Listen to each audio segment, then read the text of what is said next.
Today, we are going to be asking ourselves, is Nintendo doing enough to celebrate Princess Peach? She got so much popularity last year from the movie. So I think people, fans, me, you, we have high expectations now. The bar has been raised for Princess Peach. So are they doing enough in this new game? Let's discuss. Yeah, Princess Peach Showtime is now kind of the big game for Q1 for the Switch. So there's going to be a lot of people looking at it, and it's been a long time since we had a full Princess Peach game. So I think it's good to look and see. You know, this Princess Peach is like a big character, it's a big deal in kind of the Mario universe, and there have been some mixed results of their usage of Princess Peach in the past. So we're going to dig into this game and let you know what we think. Exactly. Yes. If you're watching this on Thursday when this podcast comes out, we are not in our home. We're on a mystery trip. We're going on a mystery trip out of state. Oh, out of state? Yes, interstate travel is occurring. Not interplanetary. What state? I'm not going to tell you. All will be revealed soon enough. And the good news is we're going to be vlogging this trip. Yes. So you can all see what happens. There'll be a lot that you can see from this trip. Shrouding this in mystery. But it'll be a lot of fun, and it's something I'm looking forward to. I am too. And I think it's going to be great. I'm very much looking forward to the mystery trip and to vlogging it for everybody and to the cool thing that we're going to get to do. Yes. I'm trying to be a little bit secretive, as you can tell. It's out of our hands when certain things get revealed or announced, so that's fine. But it doesn't matter. Yeah, it's still fun, still happening. Adds the fun. Yeah. Adds to the fun. Exactly. So, yes, look out for that vlog. Right. You'll find out. You probably would have found out now what this trip involves. Right. So and then that'll be the last Super Kitten Krysta 64 until the start of March. Right. Because we're on our new schedule now, where Super Kitten Krysta is monthly, and at the end of the month we have our big spoiler cast, which is going to be on Like a Dragon: Infinite Wealth, which is a game you've told me you have not played in several days. I have not so good played luck. in one day, actually, not several days. I like how you really like to over-exaggerate the fact that you don't think I'm going to be able to beat this game. I don't know. But I am doing just fine. Oh, good. Thank you very much. Great. And I'm very much looking forward to doing our big spoiler cast, which is a new Patreon exclusive. That's right. That we're doing for our wonderful community on this game. It's like the perfect game to do that with. And you and I have been playing the game a ton and really loving it. And we'll be talking about it a little bit in our what we're playing section of the podcast. But we can't talk about everything. So you got to keep the spoilers. Oh, yeah. Some things you got to keep it zipped. You got to keep it zipped. So that's what the spoiler cast is for. Did you know, were you aware, maybe the good people might not be aware, March is my birthday month. I'm very aware. Are you? Very aware. Very aware. Okay, just putting that out there. Putting out some feelers, Yeah. You expecting like a big present or something? We got that Benihana down the road now. Okay. Do another trip to that? You can. Yeah. Yes. Do you still get a discount on your birthday at Benihana's? I don't think so. That used to be like a thing. Remember that? Yeah. When we were kids? Right. We'd go to it was either that or that Japanese seafood buffet. You get free todai? Yes. Todai? This starts laughing in the 90s. I think that's I think that's very regional. It's very regional for our many viewers and listeners. Yes. But basically, it's like this really cool Japanese seafood buffet. Was it cool? It was when we were little. It seemed to be very middle of the road. When we were little, I thought it was cool. Okay. Because I just never saw it like that much all-you-can-eat sushi. Yeah. And maybe there's a reason. Exactly. Maybe sushi is not something that should be all-you-can-eat. And I remember, it was like a special occasion to go there with your family. Yeah. And then on your birthday, you get to eat for free. Nobody's eating for free in this economy these days. Nobody can afford this. Nobody can afford to let anyone eat for free now. One of my deepest fears over the last couple of years was that Benihana would go out of business. It's like things are shaky. No, this pandemic could really hurt them because people go there as an occasion. That's true.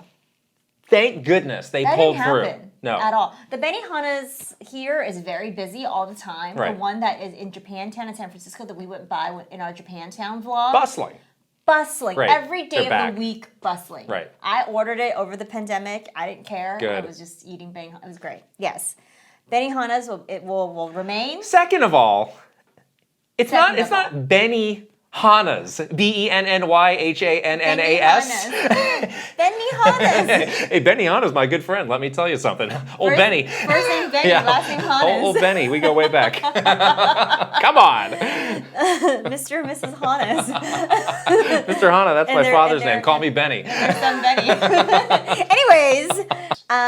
Lastly. We are on the Nintendo Direct watch. So. Big time.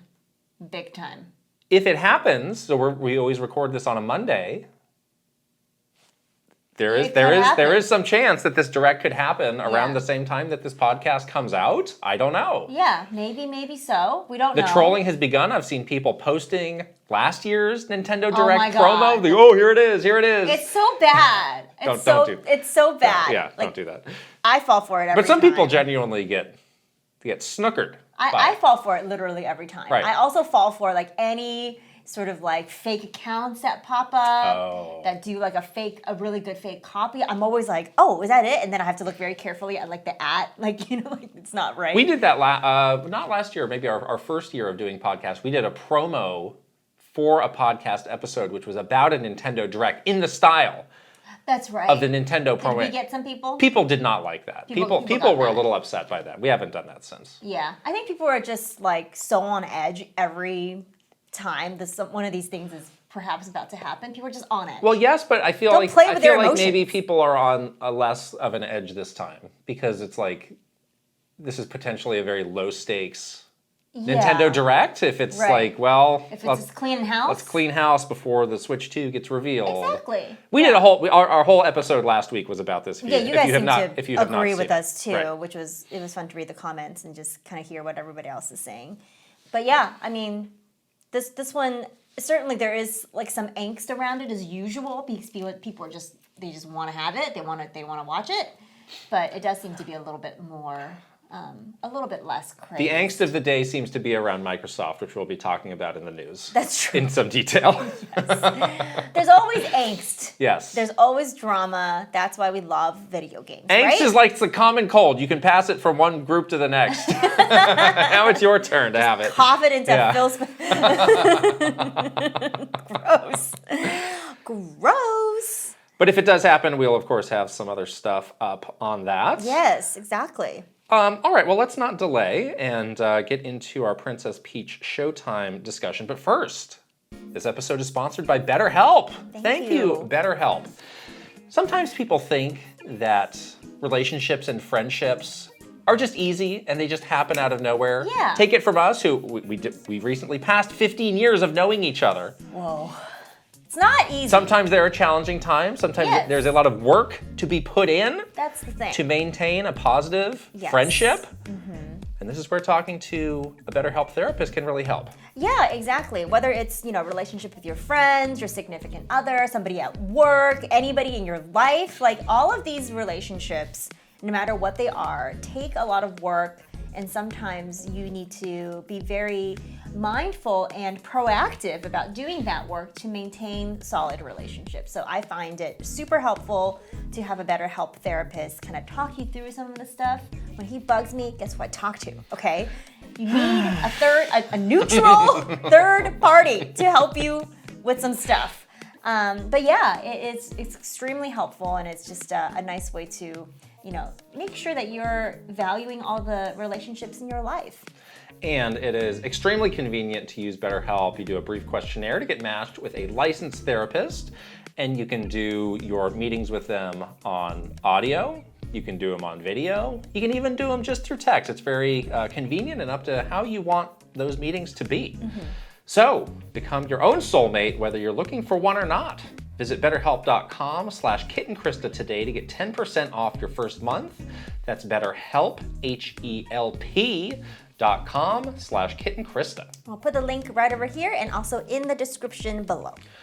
All right, it is time to investigate Princess Peach Showtime. Yes. Which is a game coming out on the 22nd of March. Very busy day, people have pointed out. That's the same day that Dragon's Dogma 2 comes out. I believe there's one other, I think it's the Rise of the Ronin, which Sony just showed. Right. So there's a lot of games coming out then. Big hitters, heavy hitters coming out.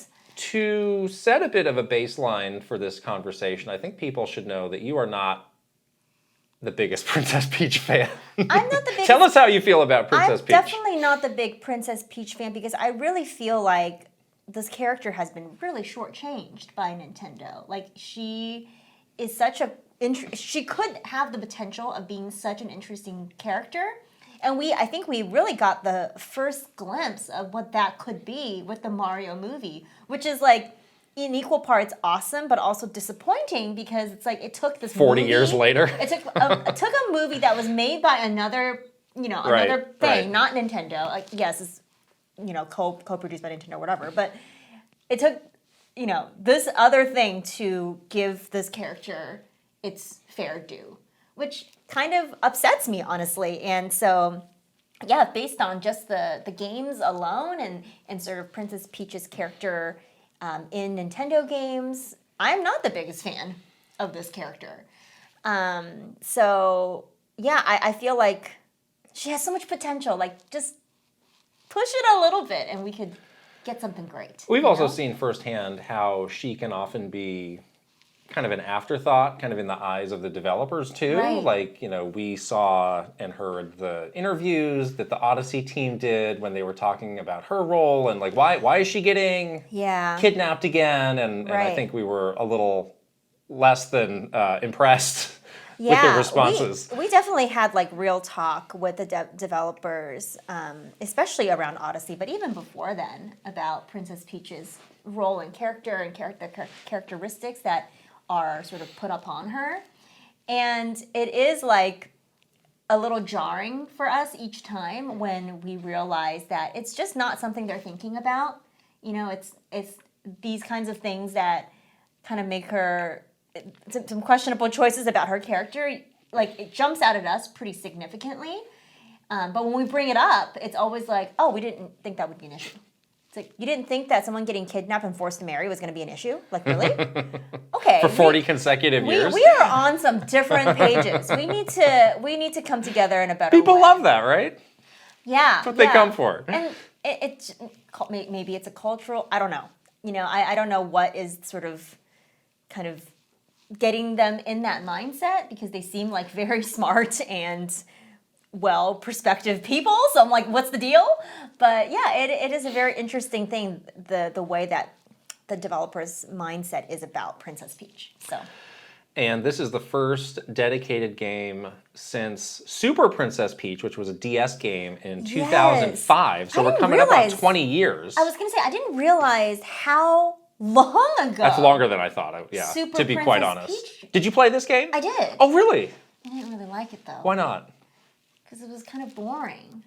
I didn't play it. I watched some playthroughs of it to get ready for this conversation. And it looked like a very competent, breezy, but kind of maybe more like kid-oriented platformer. Yes. And obviously, kind of one of the key gameplay things was like this the emotional. Right. So on the touchscreen, you could like activate different emotions, which even at the time was pretty controversial. Yeah. And I was reading up how like when Nintendo sent the game to press, the game was covered in perfume. Yes. And there was all this like really like girly stuff. Yeah. They that was in wrote there. that little letter on the Peach stationery. Right. Yeah. And it was around the time where they were doing like this whole campaign around let's really appeal to girls, but in the most generic ways possible. Yeah. With like a pink DS. Remember that pink DS? Oh yeah. Okay, I definitely bought the pink DS. No, let's just get the elephant out of the room because I like that pink DS.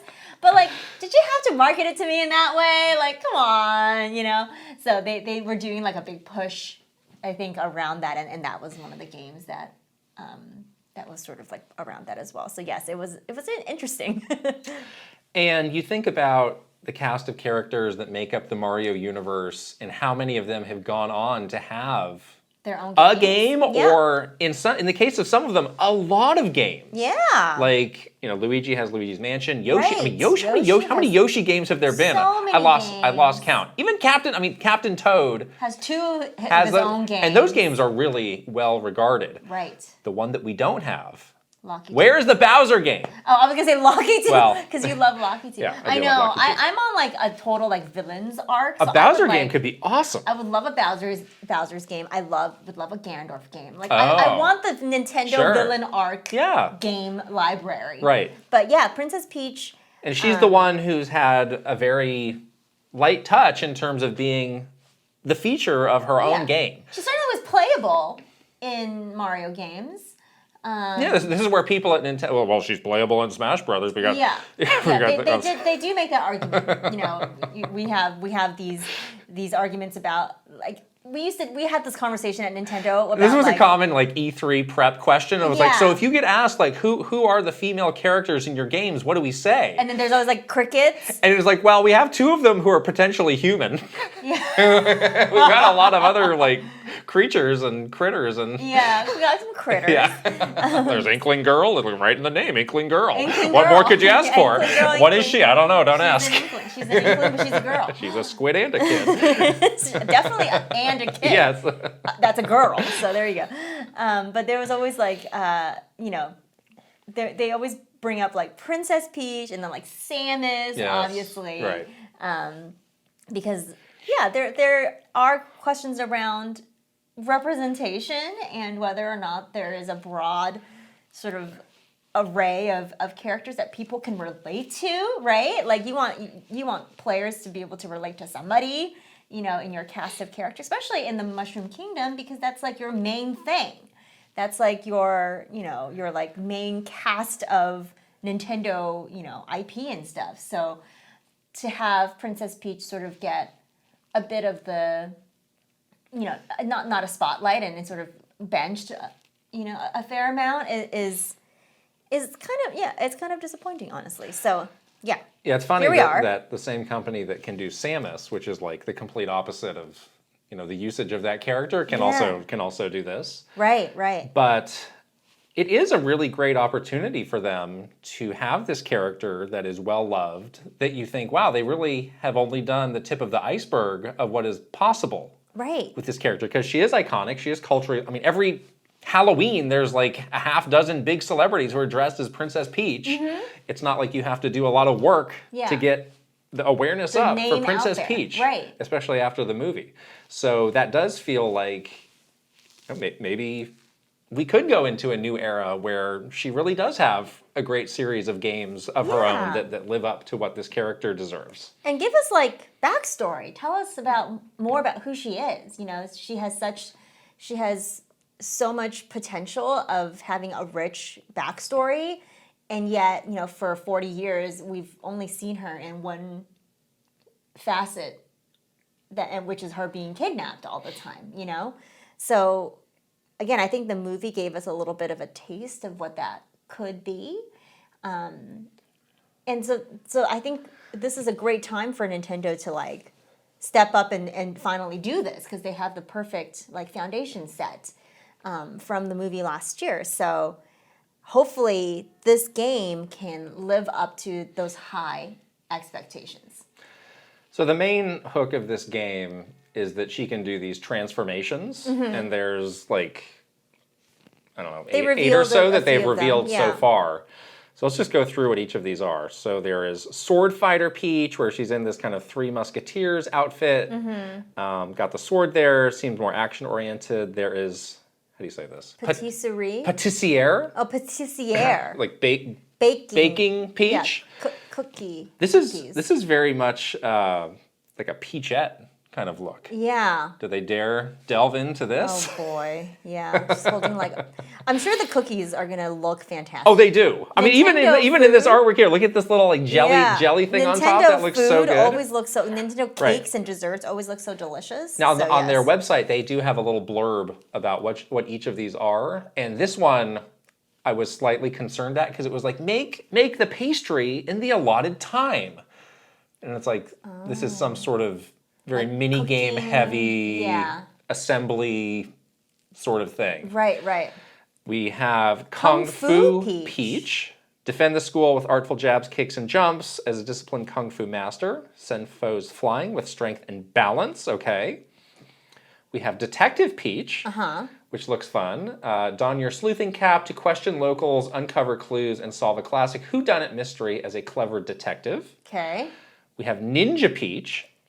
Hide in the scenery using props, jump wall to wall, and take out foes with kunai as an agile ninja. Move swiftly and strike. And finally, Cowgirl Peach. Toss enemies and grab items with a lasso and saddle up your trusty horse as a quick flinging cowgirl. Yeehaw! Oh, yeehaw! That's what we need. So this is what we know as of now. There's still, a month and a half. Probably There could a be couple more to be transformations. revealed, perhaps. Yeah. Thoughts on these? What some are you find interesting, some you don't. Yeah, I definitely like the idea of different kinds of gameplay with Princess Peach. That's beyond sort of like her as an extra character that you're just like platforming with, which was what she did in Super Princess Peach, but also what she has done, in some of these Mario games as like a playable character, is just the straight up platforming. And so the idea of us being able to do some different kinds of gameplay mechanics with Princess Peach, that's very appealing. Like I like the idea that we can play with a sword as one of the characters or transformations or whatever, or like the Kung Fu one, So like that part of it I do really like, but I share your concern that some of these feel really like mini games or just a little bit disjointed, like in general. So we don't super know like what this game is in terms of the structure. We've seen some clips here and there, like the conceit is like she is in this theater, so there is this whole theater aesthetic. Like you can see that right in the sword fighter. The curtains are there, and there's like sort of like set. a She's background on like and a set. So and like when she's in the clip with the cowgirl, like the horse is like held up by strings. Mm-hmm. So that is like a cool thing, but is the idea that each of these are going to be maybe like a 2-hour chunk of game? Hour to 2-hour chunk of game where you have different mechanics and you're doing, something like now you're doing sword things, now you're doing baking things, now you're doing kung fu things. That seems to be the most logical structure of what this game is. Right. Yeah, so I don't know how I feel about that though. Like the sort of this idea of these being sort of separate experiences, I guess, I'm a little concerned about that, honestly. Like, well, in the end, what it means is there'll be some you like and some you don't. Exactly. And then there's like, I'm already side-eyeing Patissiere Peach. You're like, because I'm not looking forward to that. Is 2 hours of like doesn't sound like that's the best. Doing basically like an overcooked thing, fun is going to be fun for you. Right. There are going to be some where you're like, I just got to get out of this, and hopefully the next one will be better. Yeah, but there also could be some that is so good you don't want it to end. Yeah, you want more. That you could keep playing as that transformation. But it's only 2 hours. But it's only 2 hours. Right. And then when the curtain closes and you're back to being a baker or whatever, then that's what you have to do.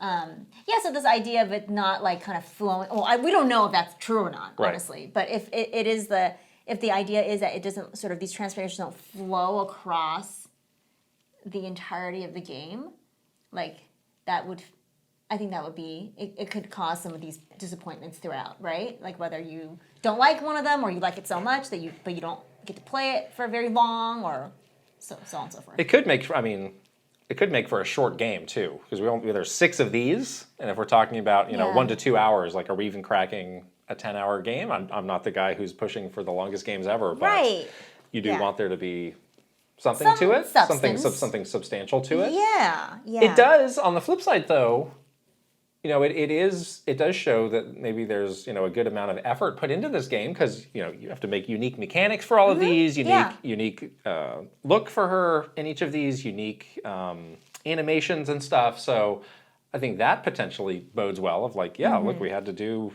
6 of these different things, and we put a lot of care and effort into them, and they look cool. So.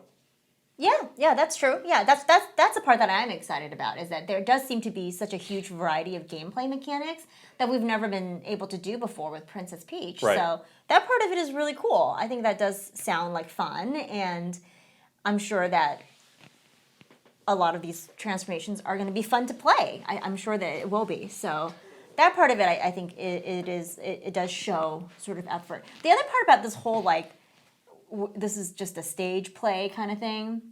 Reminds me a little bit about Super Mario 2.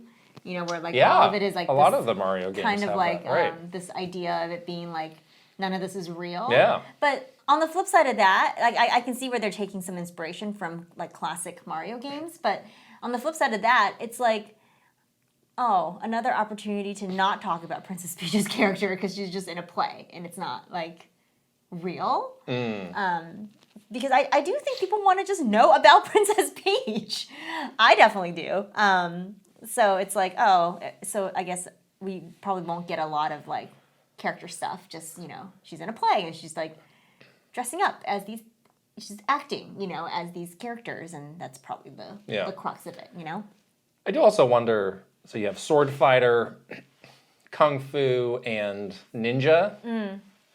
Those could potentially be a little bit samey in terms of, I guess, ninja could be like more stealth oriented. And there's a weapon with ninjas. You do have a weapon, yeah. Kunai, right. But it's like, well, one's punching and one's with a sword, but they're all kind of beat 'em uppy sorts of things. Yeah, maybe there's like stuff that you can do with the sword that's different, like different, you know. I think the detective skills. one seems like potentially the most unique and interesting.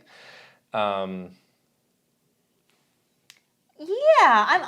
don't know what it would entail. Like, it seems like then it becomes less of like a action game and it's a mystery. More of like a puzzle game. So all right. it could be fun, or it could just be like a totally, the experience is so different from one to another that it's jarring. Yeah. You know?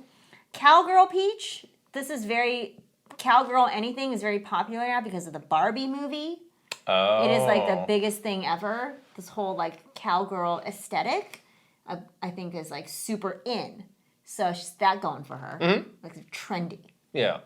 This could be fun though. You're using like sort of this lasso. You know, it could be a fun way to like, if you're getting through a stage, using that to, you know, open platforms, or open doors, or something. Like I can see that being pretty fun. Yeah, I'm more optimistic about this game than I think you are. I think, you know, I've been burned so many times. I think it was good that they had the foresight to not have too big of a gap between the movie and this, you know, knowing that she would be a pretty central part of that. And like I was saying, it looks like they've done more than just phone it in with, you know, these different looks, and, you know, it does seem there's a good amount of effort that's been put into it. We don't yet know what team is making this game, I believe. That's the other thing, is we don't know who's making it. They've been doing that a lot lately. They haven't announced who's making it. Right. The thing that I just hope and wish for is like, why can't Princess Peach get the Luigi treatment? In what way? Like, Luigi's Mansion is such like a amazing game where you not only get to play these really fun new gameplay mechanics, but you see Luigi's personality, you see Luigi's relationship with Mario and with other Mushroom Kingdom characters, but he's very much on his own adventure, and he's got like his own thing, his own goals that he has. Like, if we can just give Princess Peach the Luigi's Mansion treatment, that would be amazing. Yeah, you don't really know what her personality is. Right. Other than that she is a princess, which is not a personality That's at all. not a personality. And then if she's just acting, she's just an actor that's a sword fighter and an actor that's a pastry chef, then it's like, well, we're not really getting anywhere, are we? Yeah, is there going to be any sort of dialogue to speak of? Yeah. And I'm not even, I don't need it to be voiced or anything, but just, will we get a little bit closer to knowing what this character is about after 40 years? Yeah, hard to say with what we've seen so far with this game. Right. But yeah, like what they did with Luigi's Mansion is a perfect like comparison to what they have not done with Princess Peach. Yeah. So like, if only they could just take that kind of model that they've done for another character that's important in the Mushroom Kingdom suite of characters, and sort of model that for Princess Peach, I think that would be great. That would mean that we're in like great shape, you know? But they haven't done that. This game does not seem like that.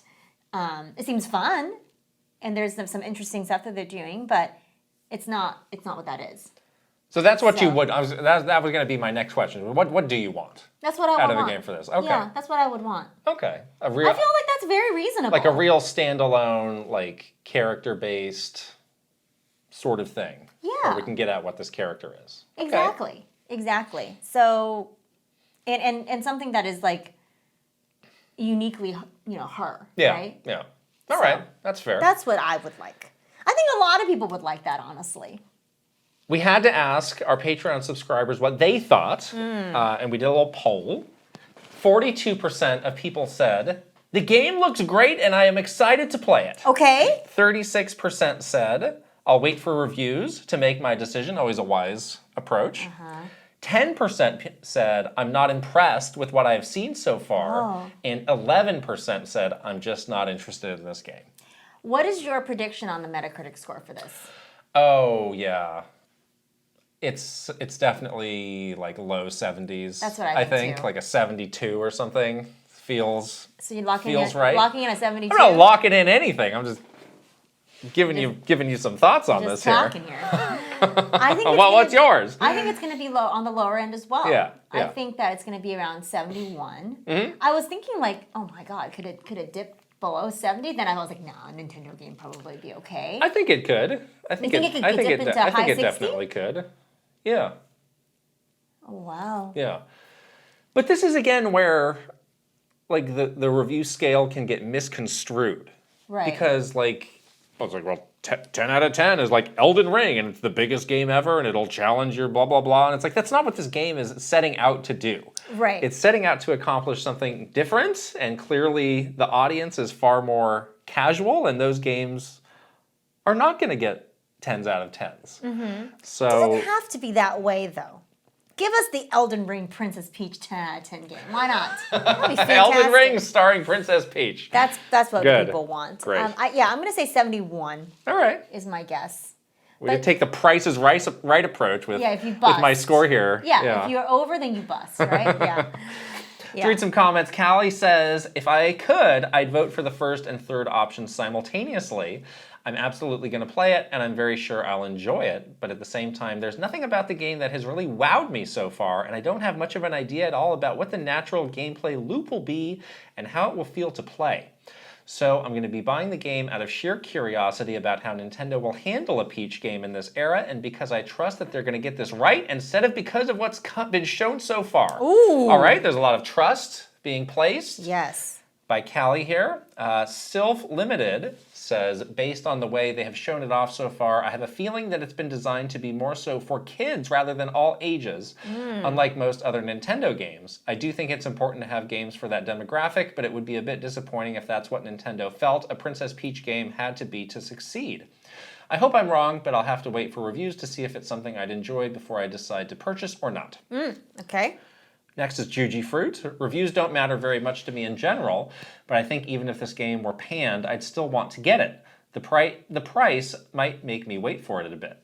Games starring Peach are so rare, and I do love her, and I'm a fan of this concept. There is very much something to be said about voting with your wallet, and the game would have to be egregiously terrible to give me buyer's regret. It's a new Peach game. It looks really cool. Sometimes I'm just a simple gamer, and that's okay. That's okay. Absolutely. And finally, Heart Nintendo. Normally, I would have waited for reviews before deciding, but I've already pre-ordered this game to vote with my wallet for more games featuring a lady. I'm hoping the little girls of today will have more chances to play games designed with them in mind. Given all the layoff news recently, I think it's also important for the continued growth and health of the games industry to expand beyond their usual base. Oh. It's a very good point. Very good point. Yes. Yeah, so I guess we'll see what this game ends up being. But I think Nintendo has a real opportunity right now to really do something great with a character that we all love but just want to see and understand more about. And I think that they've sort of not done right by her for a long time. And this is the era to change it. So I am curious to see once the marketing for this is not really kicked in beyond releasing some trailers. Right. Like, what is their approach going to be? Is it going to be the super tacky, I'm just already like a little nervous. girly girl stuff? Or I think we might have a question later on in our Q&A about how we handled Bayonetta when we were working on those games. Yeah. So I think that will color like the perception of this game, to something, like regardless of the content of the game, the way it's presented, the way Nintendo's putting it out there into the world, is going to... It could give you like a positive or negative feeling about it before you even played it. Yeah, exactly. So hopefully they're thinking really deeply about how they're going to be doing that and showing things that is really, related to the cool, hopefully the very cool gameplay, and not doing weird girly things, as you say. Perfumed ad inserts. Here we go. Scratch and sniff. We have kind of a counterpoint Nintendo Storytime to this, in which it's simply titled "Krysta is everyone's personal shopper." Yes. So I have nothing to do with this story You have time. lots to do with this. Really, well, I'm very excited to hear what you have to share. Yeah. So yes, there's this era that had started at Nintendo when I was there, and you were definitely like here for this era where people just started to care, especially the executive team. Yes. Started to care a lot more about what they're wearing. Yeah.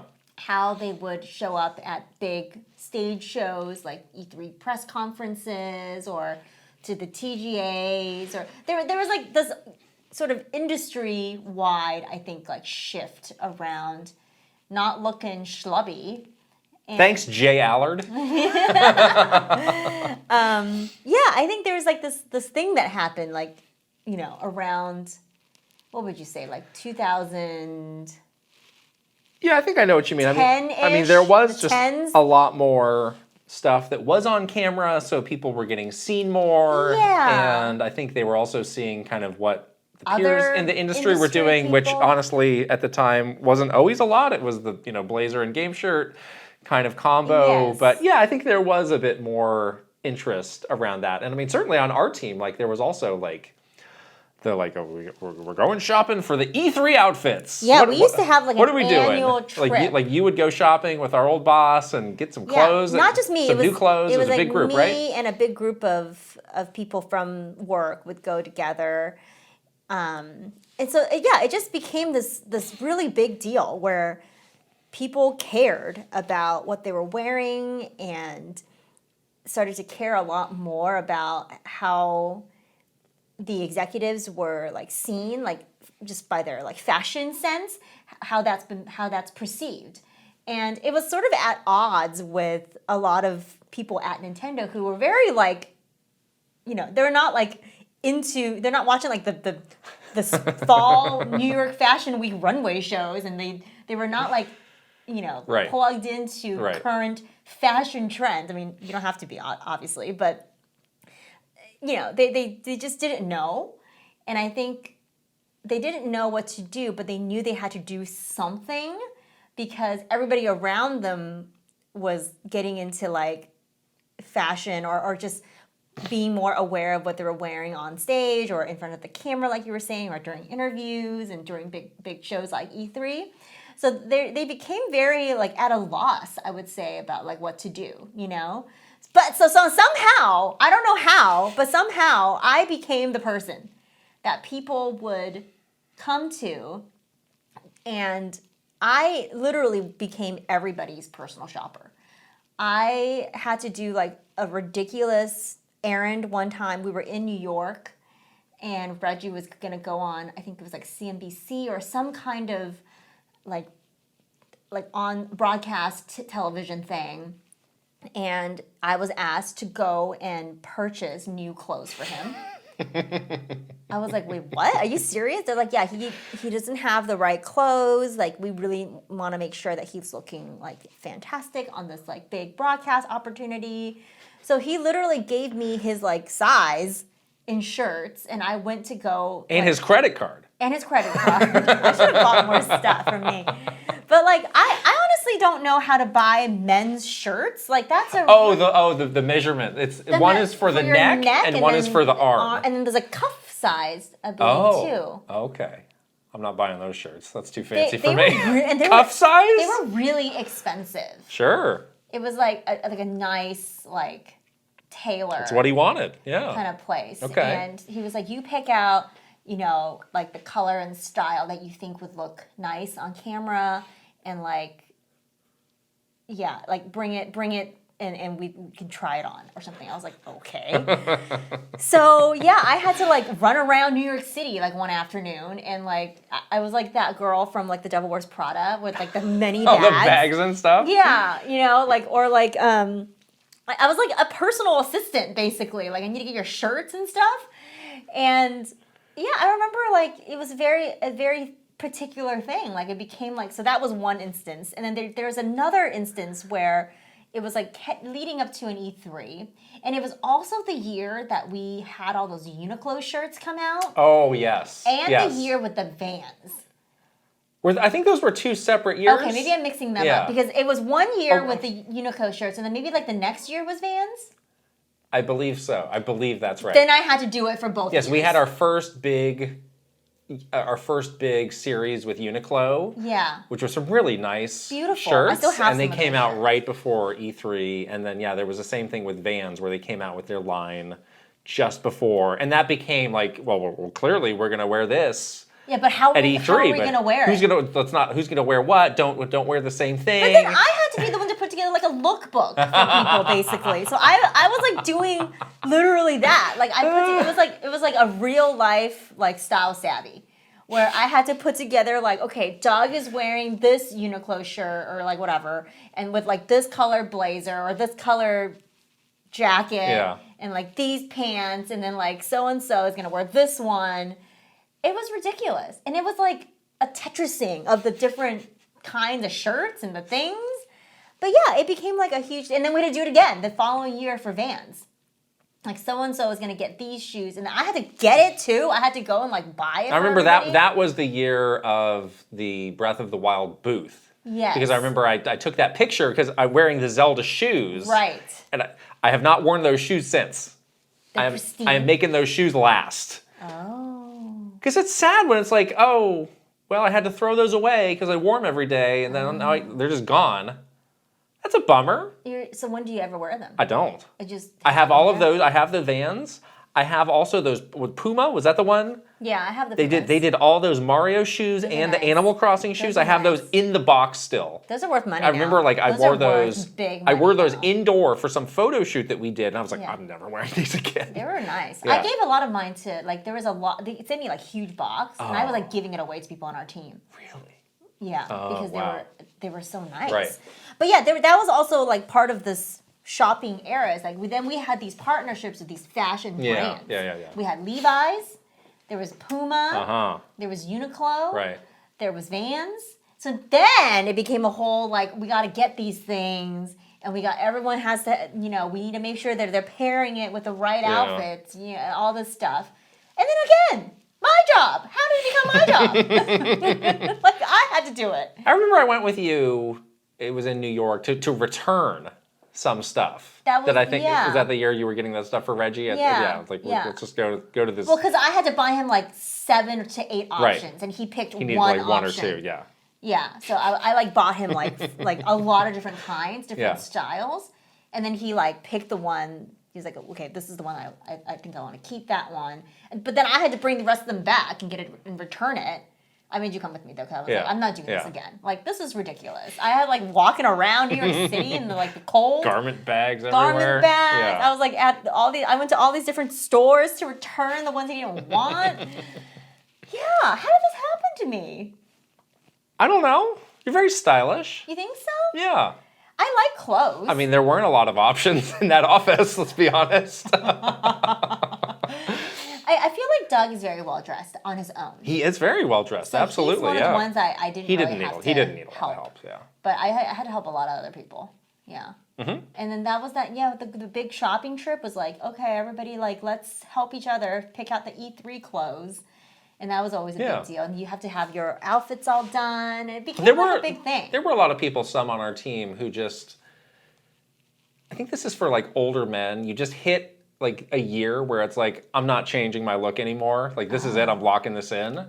So they're wearing like, the 1996 look. The pleated pants And look. it's like, this is what it is from now till the end. Pleated pants are kind of back. I'm just doing it. Oh, really? A little bit. Oh, no. But for girls. Oh, okay. And you wear it with like a cute little crop top. Yeah. That could be a look. But that was just like, this is just like kind of like my work uniform, and it is what it is. And this is just what I'm wearing. And it's so interesting because the gaming industry is such a fun industry. You know, you're when you're on stage talking about video games, you're on camera talking about video games.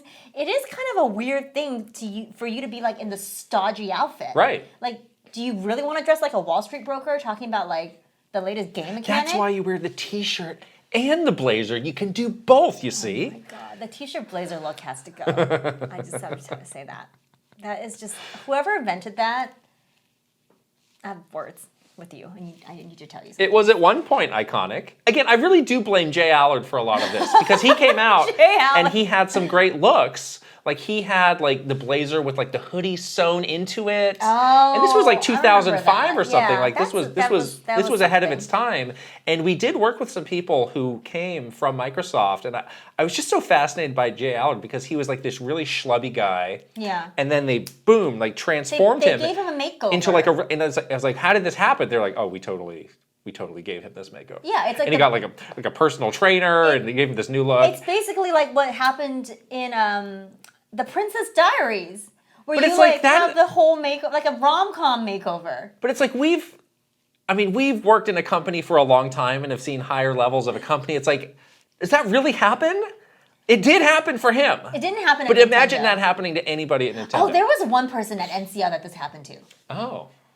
They gave this person like a full-on makeover. All right, you can tell me about that later. I'll tell you about that afterwards because I don't think we should name this person. But it seems very. But it was like the same thing, where like really schlubby. Okay. And or it's like you know how the monkey ball guy became the Yakuza guy, and he started getting spray tans, and he lost like 50 pounds, and got all the crazy outfits and stuff. Yeah. This was like what happened to Jay Allard. Yeah, it's amazing. But I think when you're in, you do have to.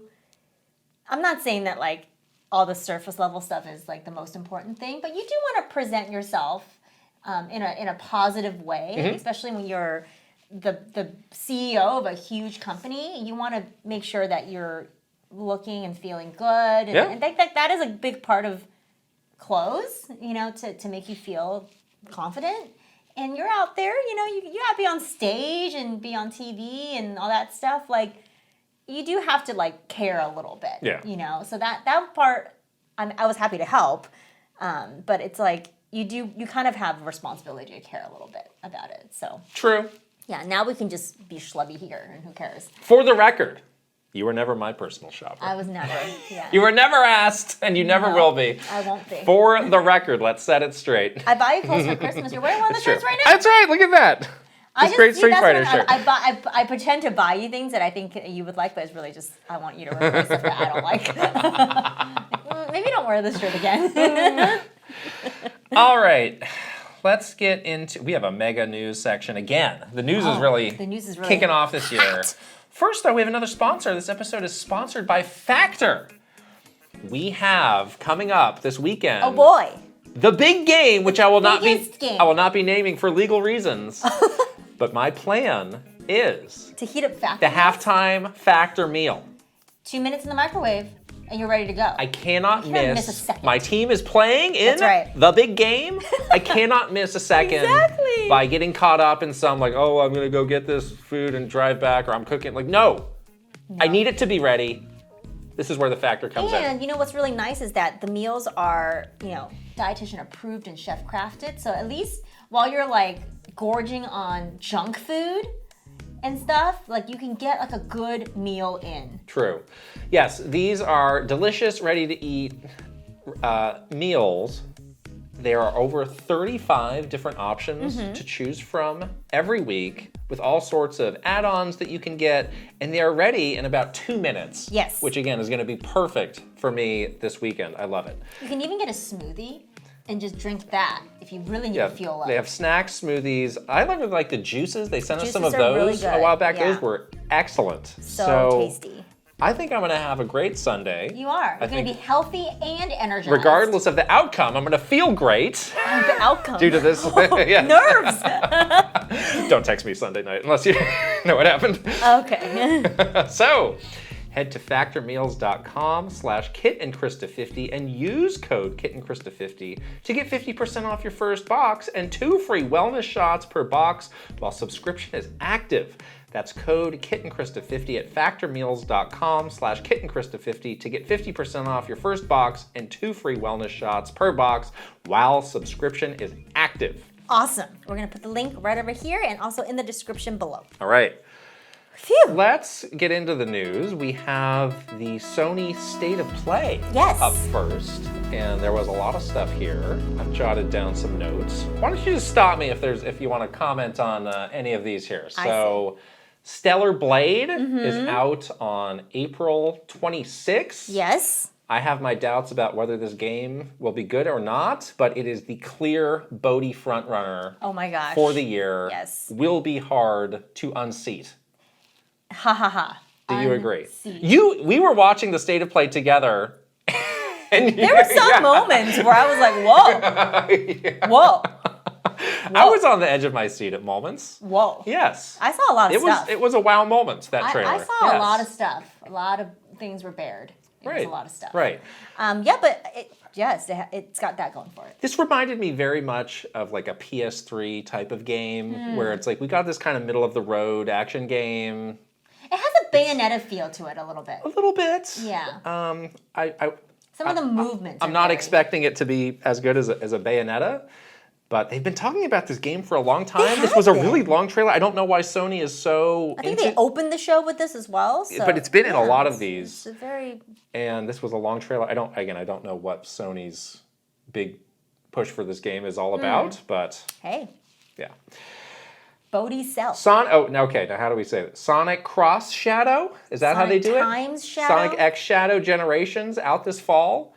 Okay. If you came for knowledgeable and insightful analysis of this game, you're not going to get it here. No, we don't really know much about. We know Sonic Generations is a game that came out a couple generations ago. I actually played that when we were doing our Sonic Week planning. It's kind of a mashup of like old meets new. Seems to have a pretty good reputation among the Sonic community. Right. But they're adding Shadow, and there seemed to be some new Shadow-oriented content that was not in the original version. Yeah. Again, that's going to be out this fall and also on every other generation. Here's a question. Platform. If they're true, yes. What did I say? Generation. Platform. Sorry. If there truly is going to be a Nintendo Direct this week, why wasn't this game in that instead of the State of Play? Right. Because isn't Nintendo the biggest Sonic platform these days? That's what I thought too. I was thinking about that. Makes you think. What's happening? Think about it. Follow the money. Foam Stars is coming to PlayStation Plus. That's one of their big games for this month. We're going straight from Palworld to Foam Stars. Oh yeah, we're getting going with these. Are you going to try Foam Stars? I'm definitely going to try Foam Stars. Foam Stars had some very good impressions when they did their previews over the summer. Yeah. Kind of surprisingly so. What is that? Well, what does that mean? That's some quality, right? That could be some quality. I mean, it's not Final Fantasy, so. But it's not some rando developer. Okay. I don't know. I'm just saying, like, it could be good. All right. I mean, it looks kind of fun, honestly. It looks like it could be fun. I'll try it. Yes. Silent Hill. We had a block on Silent Hill. Yeah. There's this thing, the short message, and then we finally got a trailer for the Silent Hill 2 remake, which you could not watch. I was so scared. Right? Silent Hill 2 is pretty old at this point. That's a PS2 game. Yeah. So I wonder, that's not one of those games. Well, I don't know. I mean, maybe you might need to do a little bit more to make it feel like this gen. like a 2024 kind of game. My memory of that is not. I did play it when it came out. My memory of it is not super sharp. Were you scared? Oh yeah. But you played it. It's extremely scary. I think it's extremely scary. Scared. Yeah. Oh no. This game Judas. Oh yeah. I'm surprised more people are not talking about this because it's from Ken Levine, who is the creator of BioShock, and it definitely looked like a modern BioShock game. Yeah. And that's now another series where it's been a while. Maybe people don't remember BioShock, or maybe I think that last game maybe left some bad tastes in people's mouths about the series. But the series was such a strong, it had such a strong start. Where everybody was super into it. I'm a bit surprised this did not get more people talking. Yeah. And I don't know what so believe it or not, You know Ken Levine? I met Ken Levine very early in my career when I was working at the PR agency. We represented his company, Irrational. Oh, cool. When they were making, I believe the game was called Freedom Fighters, which was this kind of like Silver Age comic book RTS game. Oh, that's kind of cool. So before he really hit it big, and like he would come and hang out, and he seemed like a cool guy. And he's always somebody who has been very, like I think he also has a background in like writing movies. Okay, so he has a very cinematic, storytelling, story-driven mindset. Yeah, that makes sense. But he also now clearly has a definite point of view about like how a game should look, and it should be in first person, and you should see a lot of like hands and stuff like that. He has a very sort of distinctive style now that is a signature for him, which I think that's good. You know. Mentioned it earlier. Rise of the Ronin is going to be out on March 22nd. Mm-hmm. I think I'm going to skip that, honestly. You are? Yeah. Is it going to be like, what was the one that we liked? What? Like a Dragon? No. Ghost of Tsushima? Yes. It does look a lot like that. We really loved Ghost of Tsushima. Remember? I'm not sure that this is going to be that level of game. Oh, really? Which is part of the reason that I'm going to be sitting it out, I think. It is interesting how that time period became really popular all of a sudden, that kind of like 1800s-y Japan. Yeah, because we did play Ishin, which was also that was that the same time period. That was the same thing. Last year. This made me think of, there was another series that was like a PS2 era series called The Way of the Samurai. Have you ever heard of that? Yes, I remember that game. That as I was watching this, I was like, boy, it'd be cool to get another Way of the Samurai. But it's just this game, though, no? Well, Way of the Samurai was like almost like, it's like an open world, like roguelike before that became a popular genre. Yeah. So it felt very much ahead of its time. And I remember I bought that used and played. I was like, what is this game? I'm a little confused at what this is not what I expected. Yeah. I expected some sort of, more action-y thing, and this is definitely, it's like open world, some RPG things with the roguelike stuff. Like, wow, this is interesting. Bring it back, please. There is an Until Dawn remake for the PS5 coming. Okay. We played that last Halloween. And it was terrifying. And I thought it looked pretty good. I don't know why. Again, this is like, do we really need a PS5 version of this now? But I guess it looks good. I guess if you missed it, this was on the PlayStation Plus retro games, the original retro games that they offer. They weren't even retro games; they were like PS4 games. But I think they've since removed all of those. Right. So maybe this is just like, this is a ongoing of interest game. So let's make a new version. We can charge more, sure. And then we got into this big Kojima section. Kojima segment where we got this Death Stranding 2 trailer and some announcements from him about his next game. How do you pronounce that? Fizzant? Fizzant, I guess? Fizzant. Okay. I don't know, man. Shrug. I can't. How big is the Death Stranding fan base? I don't know. I'd like to know. They seem very vocal, but it could be like a vocal minority. I don't know if I've met a single person that's like, Death Stranding, that's my thing. I love this. I have one person that I know that is really? diehard Death Stranding fan. Diehard? Yeah. Okay. But diehard Kojima fan too, I'm a Die Easy fan then, because You're an I played a good chunk of the first one, and I thought, this is I thought, this is different, this is interesting, but this is really not for me. What is the gameplay loop?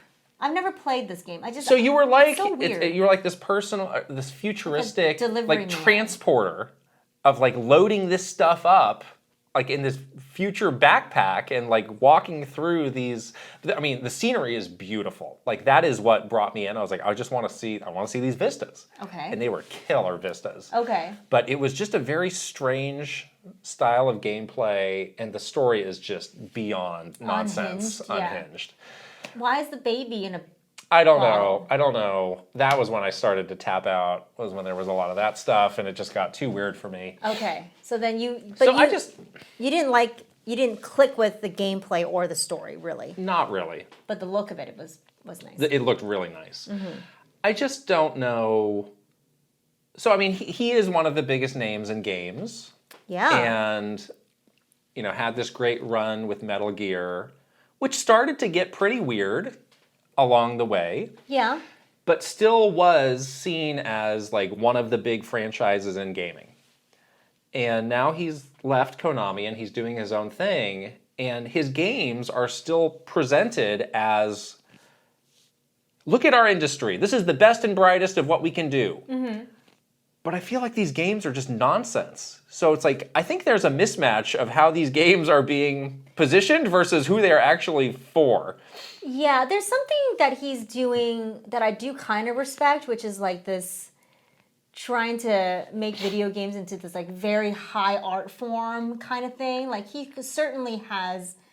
But at the same point, at the same time, you have the Joker with his weird little 10 frames per second puppet on his shoulder. It's like, is this high art or is this just nonsense? I'd like to know. Well, it's a very thin line between those two things. So I think he is like the master of being positioned as like, oh, this man's a true artist. It's like, I'm not so sure. This seems like gibberish. He definitely is all in on that. Right. Like he himself is all in on that. But he has convinced the people that matter, like the people at Sony who are signing these checks. Good for him. And the people within the industry who were like, yeah, let's put this front and center. Let's give him, 10 minutes at the Game Awards to do whatever. Good for him. I just don't see it though.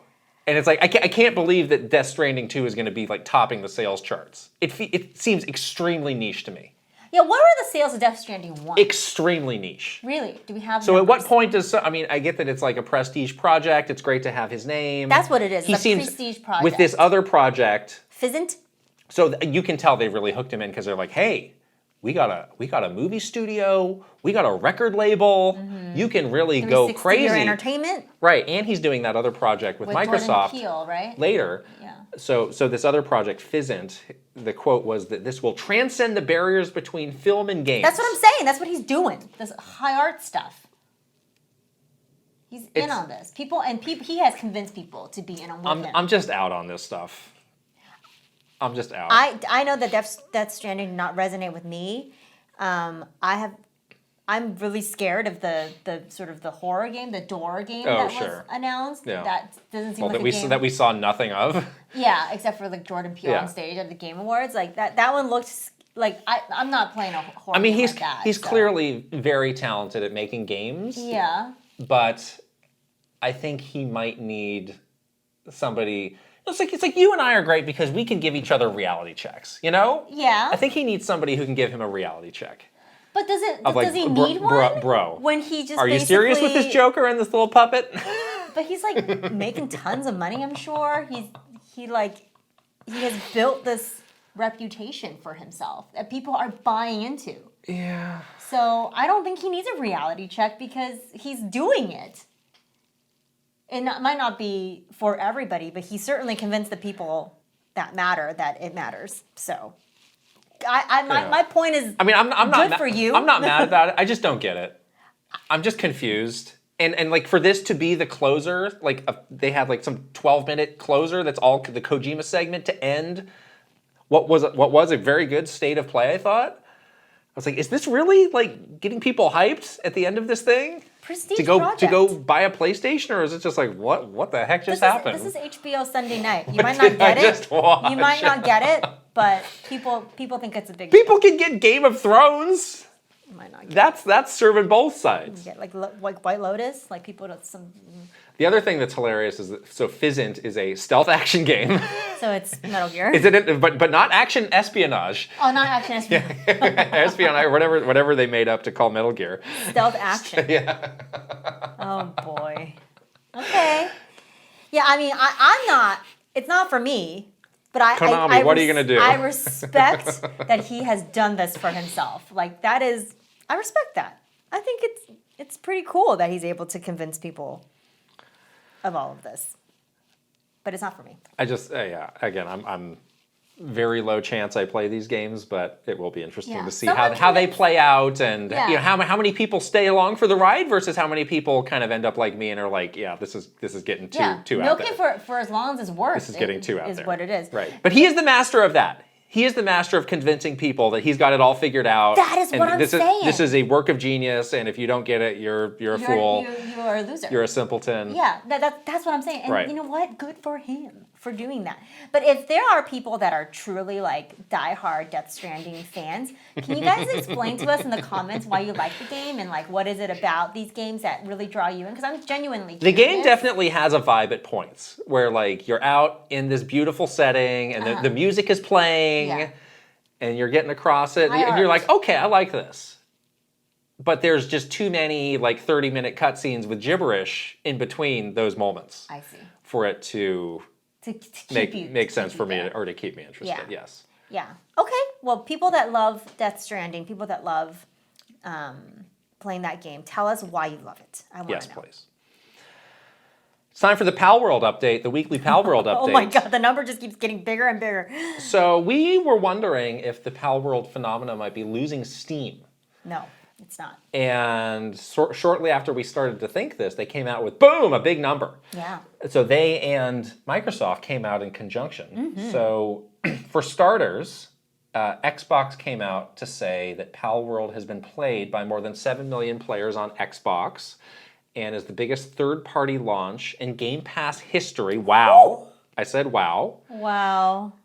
The most played third-party day one release via cloud gaming. And this was the first update that we got on the Xbox. I was just going to say, So yeah. this was, So far, it's been just Steam numbers. this was like 10-ish days after the game came out. So Yeah. I don't know why there was this big delay between Probably just getting their the ducks twice-a-day in a row. Steam updates. Yeah. But it was, I mean, that's a significant number. They didn't say what, the previous top third-party game was. And like, so how much it beat it by? But Yeah, it like, did it seems- shatter this record or what? But it's incredibly impressive. Yeah, and I think, again, it's one of those things that I don't think Microsoft even saw it coming, that it was going to break these crazy records. Oh, no. So to have that be on Game Pass and Right. be part of this, like, incredible launch. Right. And now we have been Something. seeing Xbox just Non-stop constantly promoting this promoting game. it, yeah. Phil Spencer retweeting the promos, which is what we said would happen in the video that we did 2 weeks ago. Yeah. Of them seeing this as a big opportunity to build momentum and get people Yeah. into Game Pass, which it absolutely is. Right. So They're gonna take every doing chance. the right thing to put this front and center and Yeah. let's finally put the discussion of lawsuits and legal threats behind us, because clearly it's not going to happen, especially now that Microsoft is fully on board. And you have to imagine they did their full legal analysis That's probably why it took a little before. while. Yeah. No, I mean even when they were considering like bringing this on Yeah. and like pushing it in different ways of like, or letting it be a game in Game Pass versus just something that they were selling, like. You have to imagine they were like, we're And I'm sure, we're cool any, with this. Any public statements, they're looking at it from that perspective Right.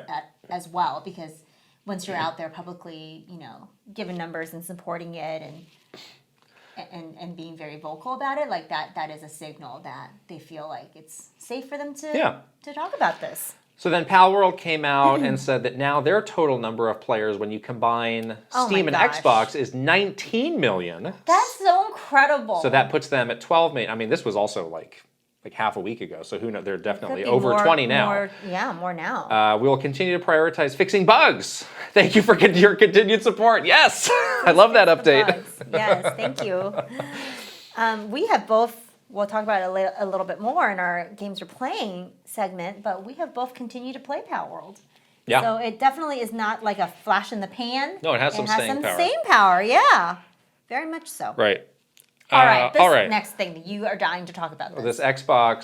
So there was just a flurry of rumors over the weekend about Xbox potentially going third party and all these other games coming to all these other platforms. So the first story came from Xbox Era, who were saying that Starfield was coming to PlayStation 5, and they had, again, this is a rumor. So let's keep an I'll take it even with a head about grain this. of salt. But they were saying that they had sources that Microsoft had been investing in PS5 dev kits and that they were planning to bring Starfield over And this is in addition to Hi-Fi Rush and Sea of Thieves, which was in the rumor, several weeks ago. Well, we were thinking it was going to be on Switch. Could it be a direct Right. announcement? If there's a direct this week, that I fully expect that to be right? Yeah, in there. That's got to be in there. So this really started to spin out of control over the weekend. It really did. And even as today, as we record this podcast, because now there's other people coming out with different rumors, and they're saying, oh, the Indiana Jones game is going to be included in this, and there's just a very long list of games that are rumored to potentially be coming to other platforms. And it just seems like Microsoft has lost control of this narrative. And yes, it's a rumor, but at a certain point, when a rumor is that persistent and that strong, people can start to believe it. Yeah. Which is where I think they should be a little bit concerned, because if the only message you see is Xbox is going third party for like a month straight, like something might click in your brain of like, oh, they've gone third party. Right. Why would I ever buy an Xbox? Yeah. The rumor becomes a fact, and it's spread so broadly, like so much, that then it's hard to roll it back. Right. Even if this is not true, it's going to be hard for them to like get that this is not true message out there. So I'm just also very unclear on like what is the place in the industry for Xbox right now if they keep kind of shuffling their position. So when it was first announced, this is the most powerful console ever made. Mm-hmm. Okay, that's very clear. And very clear also that you're not really changing your strategy of like, yeah, we are, an alternative to the PlayStation, and we're kind of competing on power, and we're going to have our games and they're going to have their games. And, now we have all these studios that are making exclusives for us, so that's going to be great. And then a few years after that, it shifted and it became Game Pass, Game Pass, Game Pass. Mm-hmm. And you don't hear the power story so much. Yeah. And it seems like the Series S is surprisingly a very hot seller, so the power is not necessarily what people are really after with this system. So that was like the second phase. And if there's some whiff of truth to any of this, then we're even in a third phase, all in the same generation, where I'll be honest, I don't necessarily know what the strategy is. Yeah. So I kind of need them to come out and tell me. Right. Like, we've been talking about this for a long time. Like, they really need to clarify, like, what is the proposition for Xbox? Like, why should I get one? Tell me, the consumer, why I should get one, Is it a Game Pass machine? Am I going to be able to play a lot of these games first on Game Pass? Is it, like, the cloud gaming stuff? Is that what it is? I do think that this rumor about, and if this is true, going away from Xbox exclusives does sort of like weaken their message overall. Like, right. It just feels like you have less and less like check marks in the why I should buy this thing column. Right. Right. So it just weakens it, regardless of what your like sort of umbrella messaging is. Right. Like, having this go away is going to be tough. So if it's true, if all these rumors are true, then I'm sure there is more to the strategy than we're going third party. Right. I'm sure there is a bigger vision. I'm sure there's a lot more nuance to it. But they just have to tell us. Yeah. And it needs to go beyond like, oh yeah, Hi-Fi Rush is coming to the Switch. Like, it's more than just a single game getting announced or coming out. Like, there is a bigger vision for it that I don't know what their timeline was to tell us. Were they going to tell us? But I really think that they do. The longer that this goes on, like, we need Phil Spencer to get on Kind of Funny again and spill his guts, you know? Just, like, have a moment of truth. Right. Yeah. So I'm just confused at this point, because up to this point I've been able to follow along and understand their strategy, and now I just don't know. Yeah, we'll have to see, because I agree. The longer you wait, the more people are going to spin their own stories about it, and they're going to come to their own conclusions about things that may not be true, and then it's going to be hard to roll it back. Yeah. It's going to be really hard for you, as Microsoft, to clarify that message and get it out there when people have made up their own stuff. It is clear, and we've talked about this before, that their future plans are probably not, the traditional console cycle, and that they do want to have sort of more broad distribution of their stuff, and like something where you could just stream games through an app on your TV. That seems cool, and that seems actually somewhat realistic. Yeah. Based on their cloud stuff is super good. So good. So that tech works, and they have it now. So I could see that being a realistic next step of we actually don't need to sell you a box, but you need to have the subscription, and you can play it wherever you want. Yeah. I think that's appealing. I think people would be really into that. But if it becomes that and we are just making our games available on everything else, then why would you need the subscription? That feels like something that's a little bit different. Yeah. So I don't know. I'm just confused. Please tell us. Tell us, Phil. My conclusion. Please tell us. Yes. We want to know. Finally, EA has commented on the Switch 2. Thank goodness. Oh my God, EA. My question for them is, are they making a game for it? And the answer is no. Just kidding. In an investor meeting, the CEO, Andrew Wilson, got questioned about how the Switch 2 would impact their business, which that's not a fun place to be in. Oh my God. Come on, investors. You know this thing is not announced. Stop snooping around. They're totally trying to poke at it. Stop it. So, as he should, he had a kind of non-answer, but he said that what they have seen is that when new hardware comes out and when there are technological advancements, that tends to positively impact their business. And he didn't, say anything specifically about Nintendo or the Switch, but he just made this point of that would be cool. Basically, was what he said. Sounds like he was more so generally commenting on power though. Right. Yeah. Right. And saying things like, if it's powerful enough for our, important EA franchises to run on it, then we'd be interested. Yeah, and I'm sure you could read between the lines and be like, well, is he hinting at some sort of power thing here? It's I don't think I don't think he necessarily is. Yeah. I think he's taking a safe way out of this without saying no comment. Right. But I continue to be surprised that there have not been substantial leaks on this. I'm sure this line of questioning is going to ratchet up the longer we go. We wait, before an official announcement. Right, without people actually giving the announcement. Nintendo's financials are also coming up soon. I think they have something this week, yeah. right? So, and I think people are suggesting that their numbers will be very good. But again, when people get these things in their mind, and there's no official statement, people just run with it, and they're gonna ask. In this investor's mind, the Switch 2 is already a thing that's been announced. Yeah, it's so tell me about it, Andrew Wilson. Yeah, it's almost a sure thing. What are you holding back for? Tell me. That's what I'm saying. People something clicks in your brain, like you said, right. And then you just think that all these rumors are truth now. So I don't know. Hard to get away from that. That was a whopper of a news section. Games we were playing. We got some good stuff here too. And actually, the first thing you put in this is not a game at all. It's not a game. What is this? This was a new anime anime on Netflix that I have been watching and absolutely loving. And I wanted to put it in here because it has a lot of trappings of a video game. So the anime is called Delicious in Dungeon. It's on Netflix. They drop, I think, one episode a week right now. And so I think we're up to 4 episodes. I'm caught up, so it's not like you can binge it all.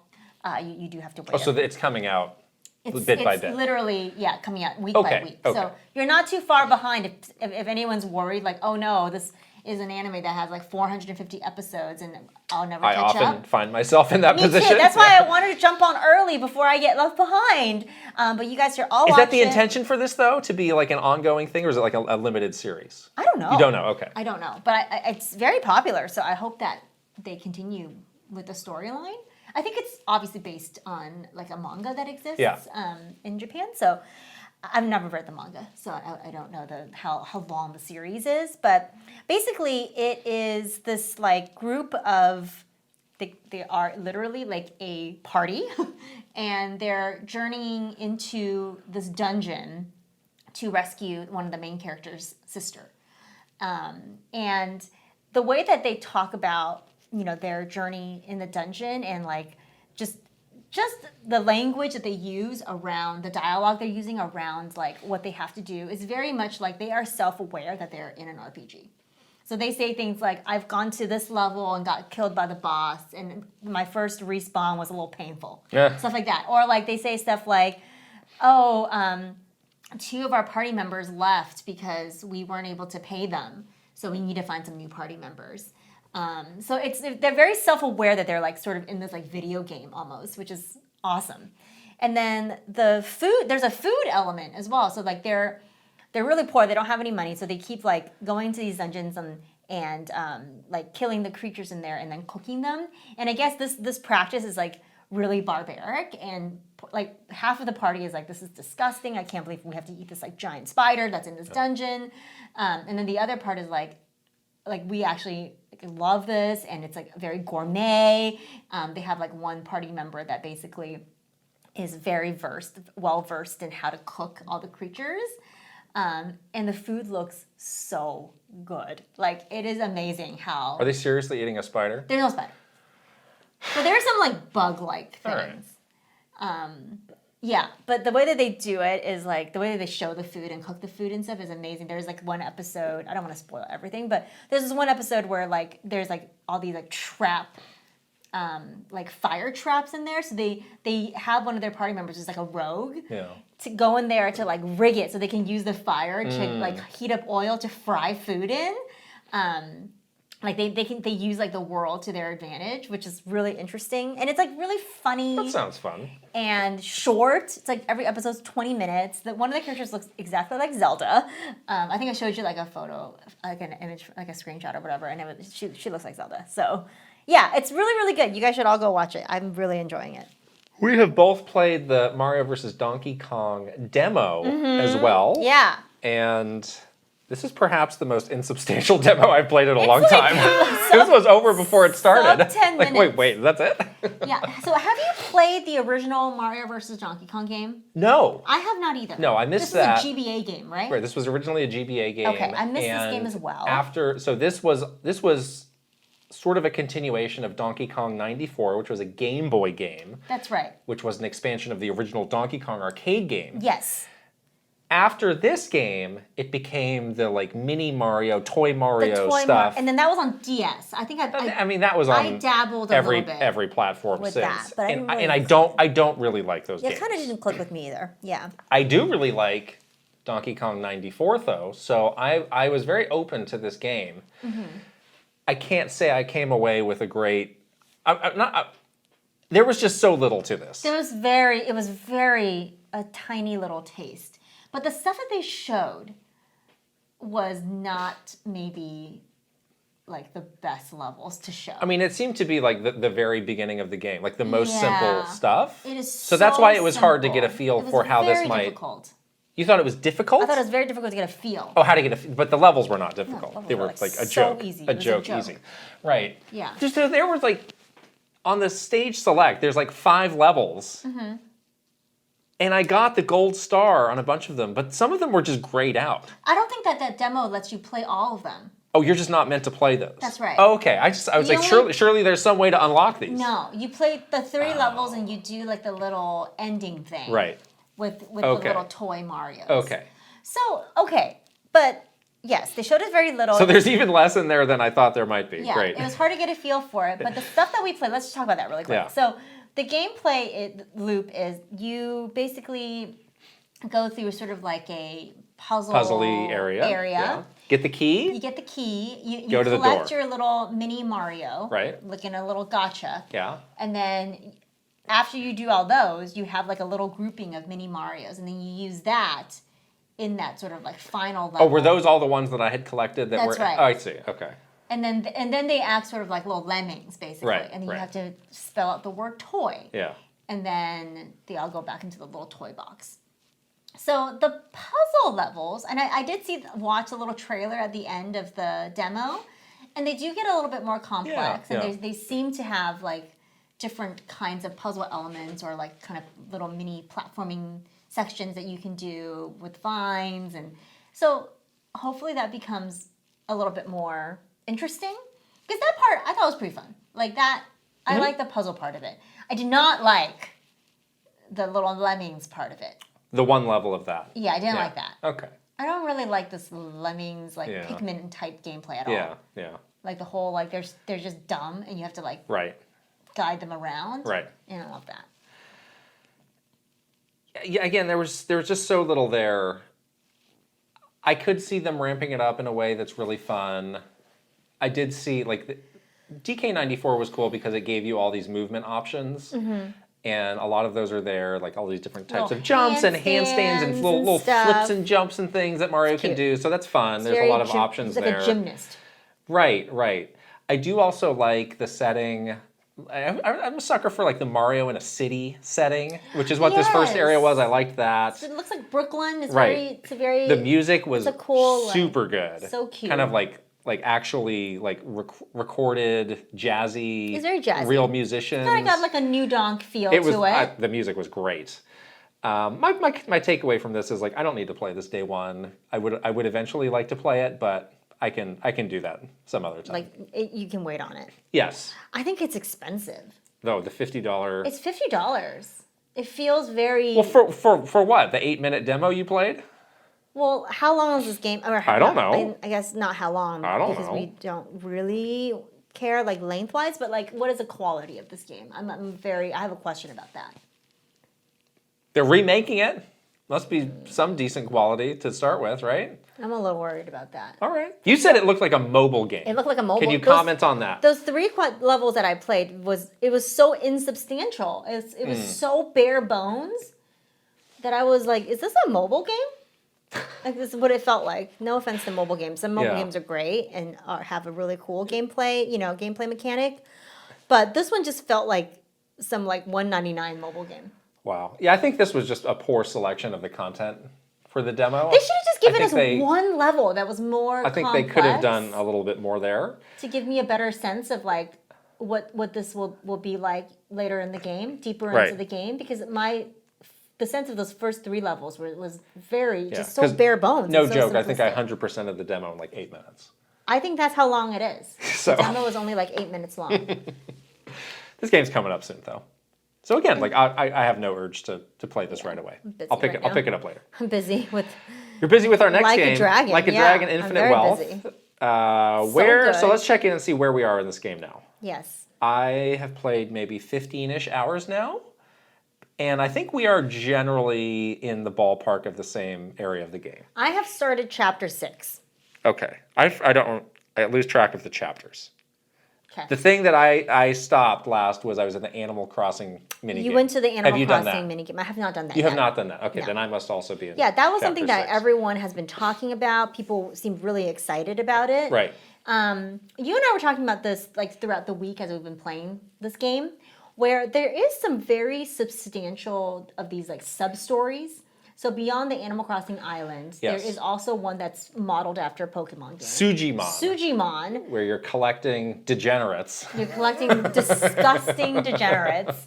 But they take it to another level in this game where you are also kind of doing this like gym leader battle type gameplay. And it's pretty significant. And you sort of get like locked into these sub-stories. Like they don't give you an option to like skip it or anything like that. And I think the Animal Crossing Island is also one of these sub-stories. I have some constructive feedback that I don't love the way that these mini games are introduced. Yeah. Because they do take you out of the flow of the game and say, you now need to learn this mini game. And it's going to take you like 30 to 45 minutes to go through because you're going to. It's extremely complicated. Yeah. To their credit, they have built these mini games out.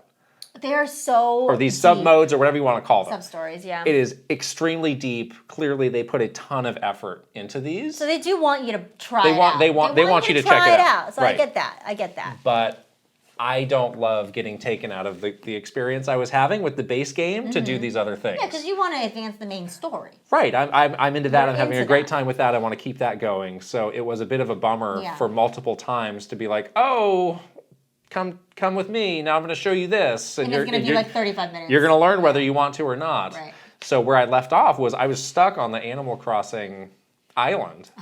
And they were like, oh, you'll be able to return to Hawaii in a couple days. can I just go now? It's like, I do eventually want to check this out.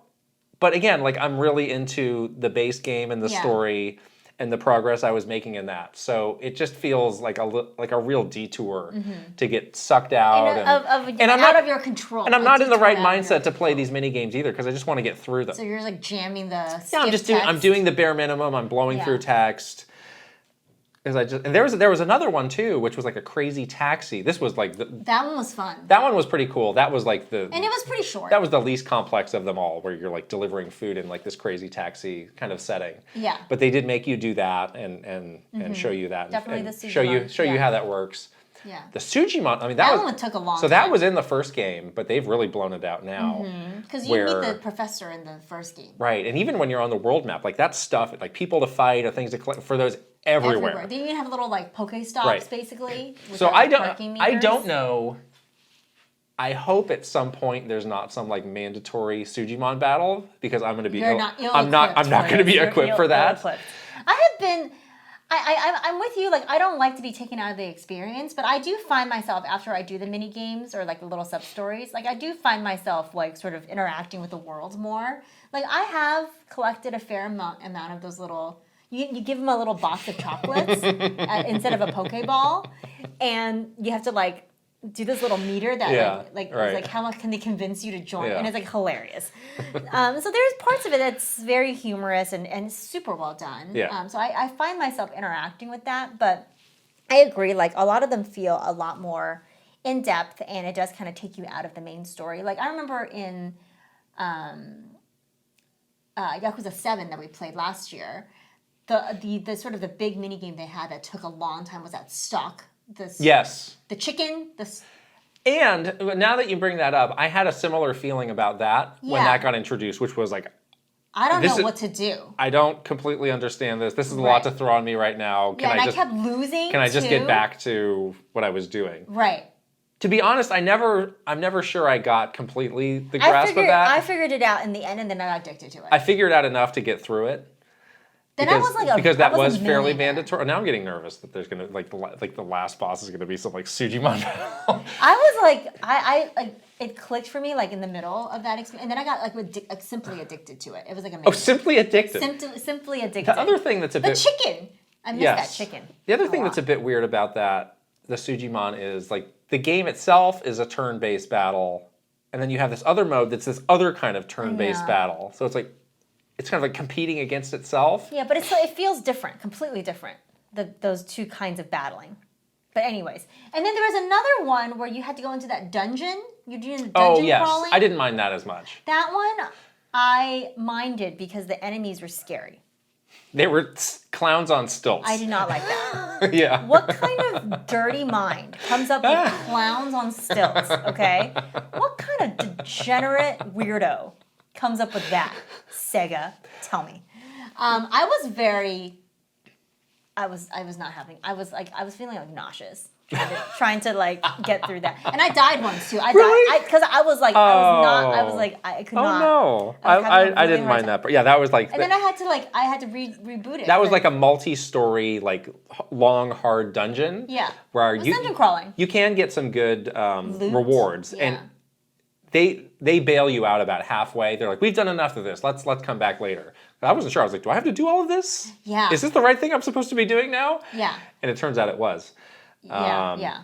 So, but I mean, enough about these complaints. I mean, otherwise, I'm loving this game. Right. It's not really complaints. It's just like the game structure is just this way, and some of the mini games are super fun. I like them, and some of them are clowns on stilts. I mean, maybe it's also like the very long intro that the game has. There's a lot of cutscenes. Where like you see daylight, or it's like I can finally play this, and then it's like Sujimon. No, but I really like it. I really like I like the cutscenes. It's so well done. I started to get a little impatient. Oh, you did? But I am finally at the point. Well, once I get off this Animal Crossing, I will have full freedom to roam, and it's very good. Yeah. I just take like little snack breaks while I watch cutscenes. It's great. The one thing that I will say, so I'm playing the game in Japanese, as you all know. Yes. The one little other nit I have is, like, they have this voice acting. like for the Japanese speakers, done really well. Right. But there's also like you're in Hawaii, so you're encountering like a lot of people that potentially don't speak Japanese. It's inconsistent how this is done. It's very Yes. inconsistent. Like I did a big sort of boss thing, and I was kicking myself for not changing. Well, the boss was the Danny Trejo character, I wanted to hear who Danny looks exactly Trejo. like Danny Trejo, but Danny Trejo's speaking Japanese. But I didn't like that. I wanted to hear the English Right. one. I didn't change it in time, and then I couldn't watch So it. there are far too many characters that you encounter who are just straight up fluent in Japanese. Yeah. that was making But then sense. you'll find others who are speaking English to you. So it's like, And then there was that other character. I'm pretty sure there's not this many people. I'm sure it's not every cop on the street is not fluent in Japanese in There's Hawaii. that other character's name was like Bryce. Yes. It was like Bryce like Featherstone or Yeah. something like that. I was like, there's no way Bryce Fairchild or whatever Right. is speaking fluent Japanese Right. and then like very like accented English. Right. Like, this doesn't make any sense to me. So it's quite inconsistent how they're doing that. Yeah. And you do have in your party a guy who's bilingual who they could have just completely solved it. Like, he's translating for you on the fly. Yeah. So like there clearly is this language barrier, but I Yeah. think they had a built-in way to just solve for that. Exactly. They could have just done that. So I wish they were a bit more Yeah. consistent. I with didn't that. really enjoy Danny Trejo saying Dios míos in Japanese. I'm just telling you that right now. I was like, what? Don't like this. But that whole sequence was really fun. Like I Yeah, loved that was the like our environment. first kind of big Yeah. like boss dungeon area in I the thought it was game, so and fun. it was I really had a well great done. time. Like Yeah. they were kind of like feeding you story along the way, and you pick up another character for your party Yeah. along the way. There's so many cool like environments that you're in. It's not looks- just like some yeah. dank sewer or whatever. Yeah, Like, you're in a new place that is unexpected and yeah, surprising. it's very cool. Really well very well done. done. I had a lot of like gasp moments. Yeah. And it was very stylish. Really fun. Right. So that was super well done. Yeah. I think we're both at a point now where like the job system has opened up too. Yes, So I that changed one of mine to a surfer, which is yeah. So I think that's the only one that's available to us at this point. yeah. You can pay money. So basically, you go to like a travel agency Mm-hmm. and you buy like whatever Like a little tour, experience tour. they and then have. that is the job. You're basically buying the job. So it's Right. kind of a cute way to It's a do cute it way. because you get a very cool cutscene of them doing the thing, which is a fun Yeah. little reward. And then Oh, that cutscene was so fun. Yeah, When and they then- become the surfer. right, and then you get the job. So yeah, I changed Ichiban from just his base like hero, Oh, I love him as the and hero. I switched him to the Aquanaut, which is like a surfer. Yeah, I switched the other guy in my party that I don't like. Yeah, Little Tamizawa. I don't like him either. Tamizawa is giving us like some NCL energy. at NCL times. employee, And yeah. NCL lackey Disgruntled NCL employee. energy. And we're both like, Tamizawa needs to We've seen get, this before. Needs Yeah. to get. So I changed to a surfer, which makes him a little Okay. more palatable. Okay. Aquanaut, whatever it's called. Right. So the full party size is 4, which I couldn't remember in the last game. Was it 3 or 4? Yeah. But now it feels like this Feels is good. Now you have a really good variety of characters. And I know there's a lot more characters that we will get, and there's a lot more classes to get because Mm-hmm. I keep getting weapons for these Yes. classes that I don't have. Right. So that's a fun thing that I am eager to get back to of like what other classes can I unlock and is there any like better fits? Because I have a couple characters in mind. I'm like, oh, I think you could do a little bit better if you had a different class. Mm-hmm. Yeah, I agree. I think and the fighting, like the battling and stuff, is all really fun too. Oh my god, this fighting system, this battle system is It's incredible. amazing. They did such a good job with it. So it is turn-based, but there are some action aspects to it that really do like have a lot of layers of strategy where you have a circle that you can move around in Freely in. Yeah. and attack people from different angles. So like you can hit people in the back, which will do higher damage, or you can hit people into a wall, which will like do damage. Or you can hit them into each Or- other. Yeah, into each other and not have them all fall down, or you can knock them into one of your other party members they'll and do they'll a do move. another attack Yeah. as they fly into them. So that's really fun to layer all. Like, I was thinking like, man, what if Final Fantasy 16 had this battle system versus just the action? Like, I think that might be a lot better. You can do something fun with Torgal.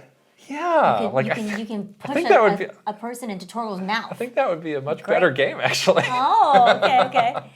I mean, yeah, I agree. I think like it's like such a dynamic way to do turn-based battle. And it's so fast too. so fast. Like you see somebody on the street, you get in the fight, like boom, you're right into it. You fight. You're like, I love doing just the random scrub battles on the way to whatever the destination is. Because they're fun and they're fast. Yeah. It's really good. And some of those specials are really fun too. Yeah. Like some of those specials just like are like very, again, it has like a very stylish quality to it. Like one of the things you can do now with the Aquanaut is he does a Hawaiian barbecue, and that's like a heel, but he literally like gets out like a grill and makes like, he's like, Tommy Zahl grilled some meat. Like, and then like party gets healed. Like some of that stuff is just amazing. It's really fun, you know? So yeah, I really like the battle system a lot in this one. I think that's probably the best one yet. More to come on this game. Yeah. And our spoiler cast is on the way. Last game is Palworld, which I think you have now greatly surpassed where I am in Palworld. So tell us what's been happening. I have found with you and the pals. The most magical way to play Palworld is like remote play with my backbone on my phone. Because Palworld is such like a play a little bit throughout the day kind of thing. So I have just been doing that like pretty much all weekend. I'll just like play a little bit and then like go do my weekend stuff. And it's been great to just kind of keep up with this game. But yeah, I have made some big moves in Palworld. I have now upgraded my base 2 more levels, level 10 now. So I have a lot of like very automated systems of getting resources. I've also discovered that like hatching these eggs is very lucrative. Like especially the large ones. Yes. Like some really what's in there? Great pals come out of those eggs. Like I have my base is just filled with like the most legendary looking pals. I actually saw this really funny tweet that the developer tweeted out. It was like a picture of like a crazy like the Gyarados looking pal. And it's like, what is your job? What is your destiny? And it's like chopping wood. And it's like, oh. But that's literally my base. It's like these crazy, like, they look like, you know, legendary Pokemon, like the flaming names and stuff. And then they're working your sweatshop. Literally like refining like fiber and like picking this berry. But they're fast and like I have so many, like it's very like, it's very automated and cool. Guns though. What guns do you have? There's lots of guns that people have guns. Do you have a gun? I don't have a gun yet. What? I looked more down in the little path. The tech tree? The tech tree, and my weapons bench is almost ready to unlock. So I think Thank it's the goodness. next level. Thank goodness. But someone has a rocket launcher now, which is a fantastic. A PAL, yeah. Wow. Which is really fun. I also have unlocked many modes of transportation. I can fly. I can be on a copycat Lapras and swim around. Oh, you can swim? Well, I ride it, and it's like you can now go into the ocean areas. Oh, wow. Obviously, I have the deer that we were playing around with on our stream. So I can basically traverse all different ways now through the terrain. I found the next tower, but it looks scary. It's in with the boss. It's in the volcano. Does it give you any hint of like this is a good level to be at? Well, everybody around there is like level 30, so I don't think that I'm there yet. I'm level like 19. Maybe there's another tower that's more suited to you. Maybe that you haven't seen yet. I don't know. I haven't like explored everything yet, but yeah, I'm doing really good, and like my character is really like armored up now. I found like recipes for like a real helm. I picked up amulets to like augment my character. Just doing good. Neat. Palworld. It's legit. It's legit. The only thing that I'll add is, I showed this off in our last behind the scenes video last week. I did get a new controller because the base Xbox controller. You don't like it. It's the face buttons are too loud for me. Yeah. And I was getting irritated by that. So I picked up the what's the name of it? The Hyperkin Xenon, which is based on the Xbox 360 controller, which is a controller I love. Yeah. And this is so much better. You've solved your The problems. downside is that it is wired. Like no third-party controllers have wireless, I believe, on Xbox, but it's a long cable. I haven't minded it. It's so much more comfortable. We used it when we streamed the game last week, and I really liked it. It was so nice. Yeah. I played with it. It was really, really nice. Right. So that's the only thing I would add. I've been playing on that, and I've been much happier. You're now also able to play on your Steam Deck, you said. Oh, yeah. You can do a thing where you can run Xbox cloud gaming through the Steam Deck, and it's great, and it's very easy to control and easy to get into, so Yeah, I've been playing occasionally that way too, and super fast. So there's and not lots of different ways for you to all, play. of course, your progress, transfers over to whether you're playing on the system or on the cloud. Right. Really, really well done. Nice. Yeah. Keep fixing those bugs, guys. Yeah, I fell through the world again. Oops. Oh. It's okay. Yeah. I learned an important little trick from someone that left a comment. Thank you so much. If you know from our stream? From one of our streams. Oh. From our stream, What someone was left the a comment? comment.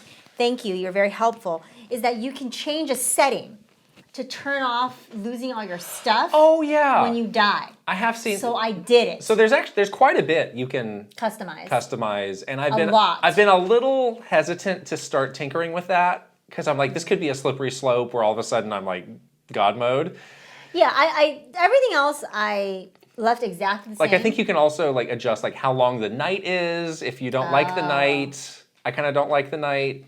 You can sleep in the bed. I mean, you gotta have. But sometimes you get caught out exploring. Yeah, but it is a survival game, so you don't want to take out all the things that make it hard. Yeah. You want a little bit challenge, but that whole thing of losing all your stuff really irritated me. Yeah, that can get especially tough. When I was encountering bugs. That made it impossible for me to get my stuff back. Right. And so I turned that off. Yeah. So. Okay. Thank you for the nice comment, though. Wonderful. Next up, we have our questions from our community, and this is a great chance to talk a little bit about our Patreon because we get all of our questions from our Patreon community. Yeah. Last week we talked about some big changes that were going into effect, and now they are into effect. They are, and it seems like our Patreon community has been growing, but also those that been with us for a long time really love the new changes. Yeah. We've been hearing a lot of positive comments about it. There's a lot of now exclusive content that you can get only if you are subscribed to our Patreon. So not only do we get, do you guys get the big spoiler cast that we were just talking about, but you also get things like behind the scenes, which we do every week. We do a weekly bonus Q&A. Mm-hmm. And of course, we only answer the juicy questions in the weekly bonus Q&A. But yeah, there's tons of exclusive things that you can get. So join us, won't you, on patreon.com/Kit and Krysta. First question's from Doinko. Doinko!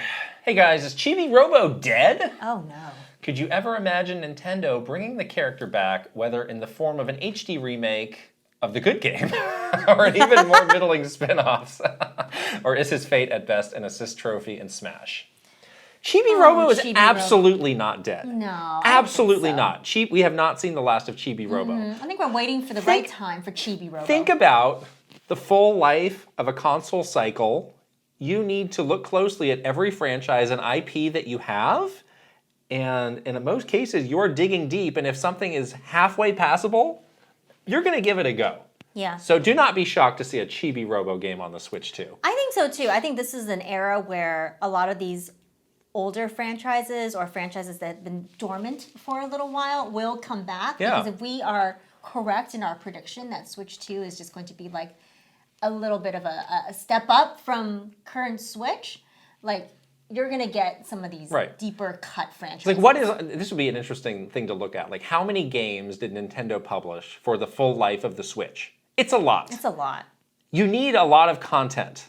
So even if Chibi Robo is not like an A+ franchise, it's like, yeah, people kind of know this, or there's some good ideas that we can keep doing fun things with in games. Yeah. Maybe not another 2D platformer. Oh my gosh, yes. But yeah, this is absolutely not a dead series. I want Chibi Robo to come back too.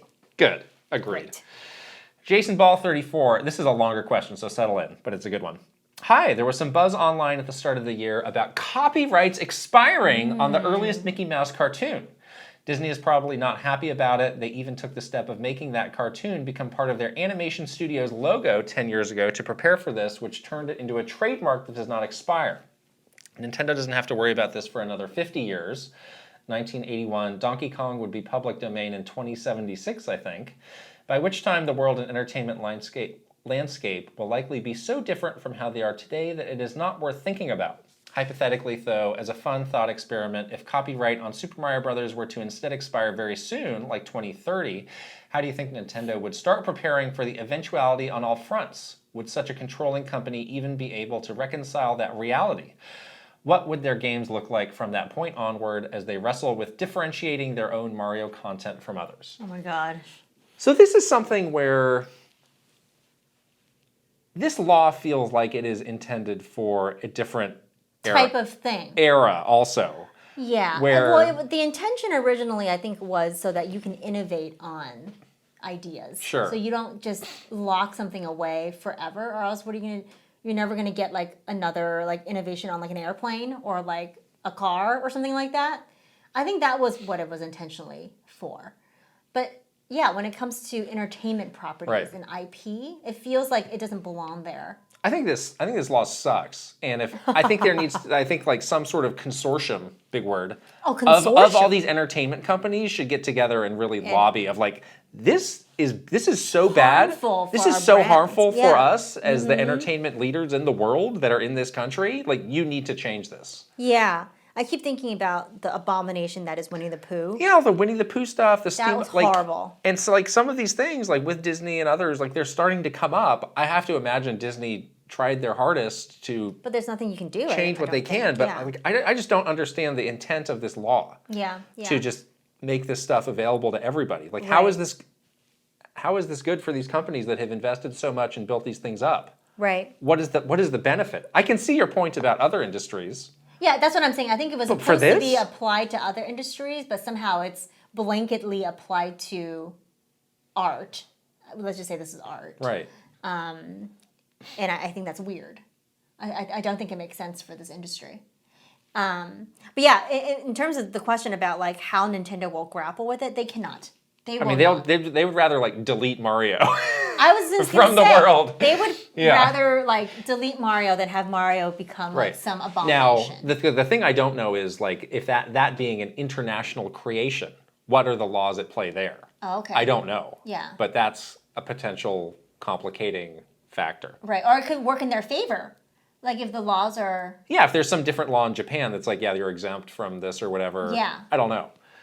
It's very... I did find a few pretty clear explainers online about this, and like depending on what year a thing was created, there's like a certain year length of how long this is up for, but it just doesn't make sense to me, and I don't like it, and I hope it gets changed. It is, though. This is how we got the great Nintendo DS hit software 100 Classic Books. 100 Classic Books. You read it like this. Yeah. The DS was like this way. If you read a book in 100 Classic Books, we want to hear from you. I did. You did? Yeah. A whole book? I think I read a whole book in 100 you're Classic. a sucker.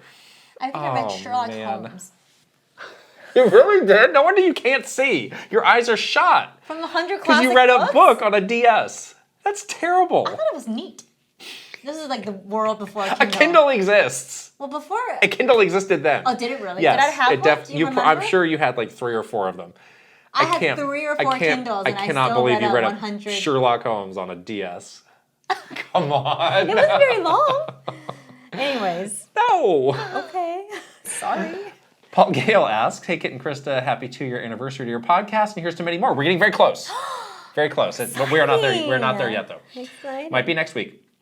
What kind of new model Nintendo Switch would you buy, if any? I don't mean the next proper successor, but a revision of the current Nintendo Switch. For instance, if there was an $80 Nintendo Switch Micro that was half the dimensions of the Switch Lite, or a model that had a clamshell screen and a GBA SP-like form factor, would something like that interest you enough in picking one up? So like some sort of Switch Lite situation. A physical revision of the current Switch hardware. Oh. Yeah. I kind of like the Switch hardware as is.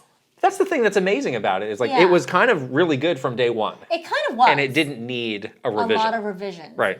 I can see it getting like kind of like, it could be kind of fun to have something like a, you know, like a clamshell version of it. Yeah. Or some kind of, you know, really tiny version of it. It could be fun for laughs. Like you've seen those like folding phones now. Like what if you had a Switch that folded in half for form factor? For fun. Like it could be like or for fun. Just for fun. Yeah.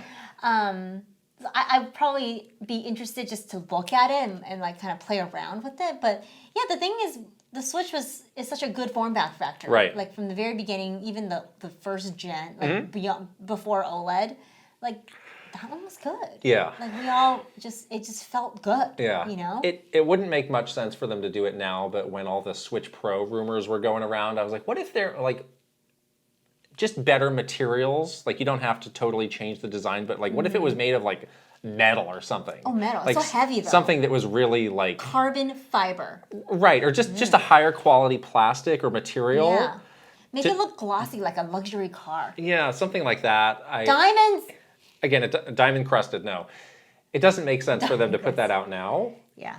PlayStation on the PSP, they did have, so we have the Switch Lite, which is exclusively handheld. They made the PlayStation TV, which was the guts of a PSP that you plugged into your TV. Oh. And you played it only that way. Okay. So that was like the opposite idea of that, where the functionality is exclusively for the TV. I kind of wonder if, like, I should think more carefully about going if there was an option for me to just do only handheld in the next gen. Well, there's one that exists right now. No, not for the next generation. Okay. Like if they, like let's say, they're not doing this, but let's say like they came out of the gate saying like we have Switch 2 and then Switch 2 Lite that only does handheld. And well, I'm sure they'll have that eventually. They'll probably have it eventually, yeah. But like, you know, right at launch, if you want to play Switch 2, like you can also play Switch 2. Sure. It's only handheld. Sure. Like I might go all handheld.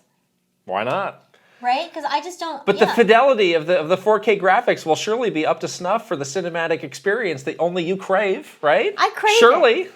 Truly. It's either two things. Either I'm reading 100 classic books on a DS, Sherlock Holmes, or we're getting the 4K PS5 cinematic Can I get a bookshell that I can put my Switch into and make it look like I'm actually reading a book? 100 classic books. It's like those things where people are, I've hidden a gun in this hollowed out book. It's like, no, I've hidden my Switch and now I'm reading my 100 classic books on the Switch. You're like in school, but you're like reading it like Webster's dictionary or something. This is not a book.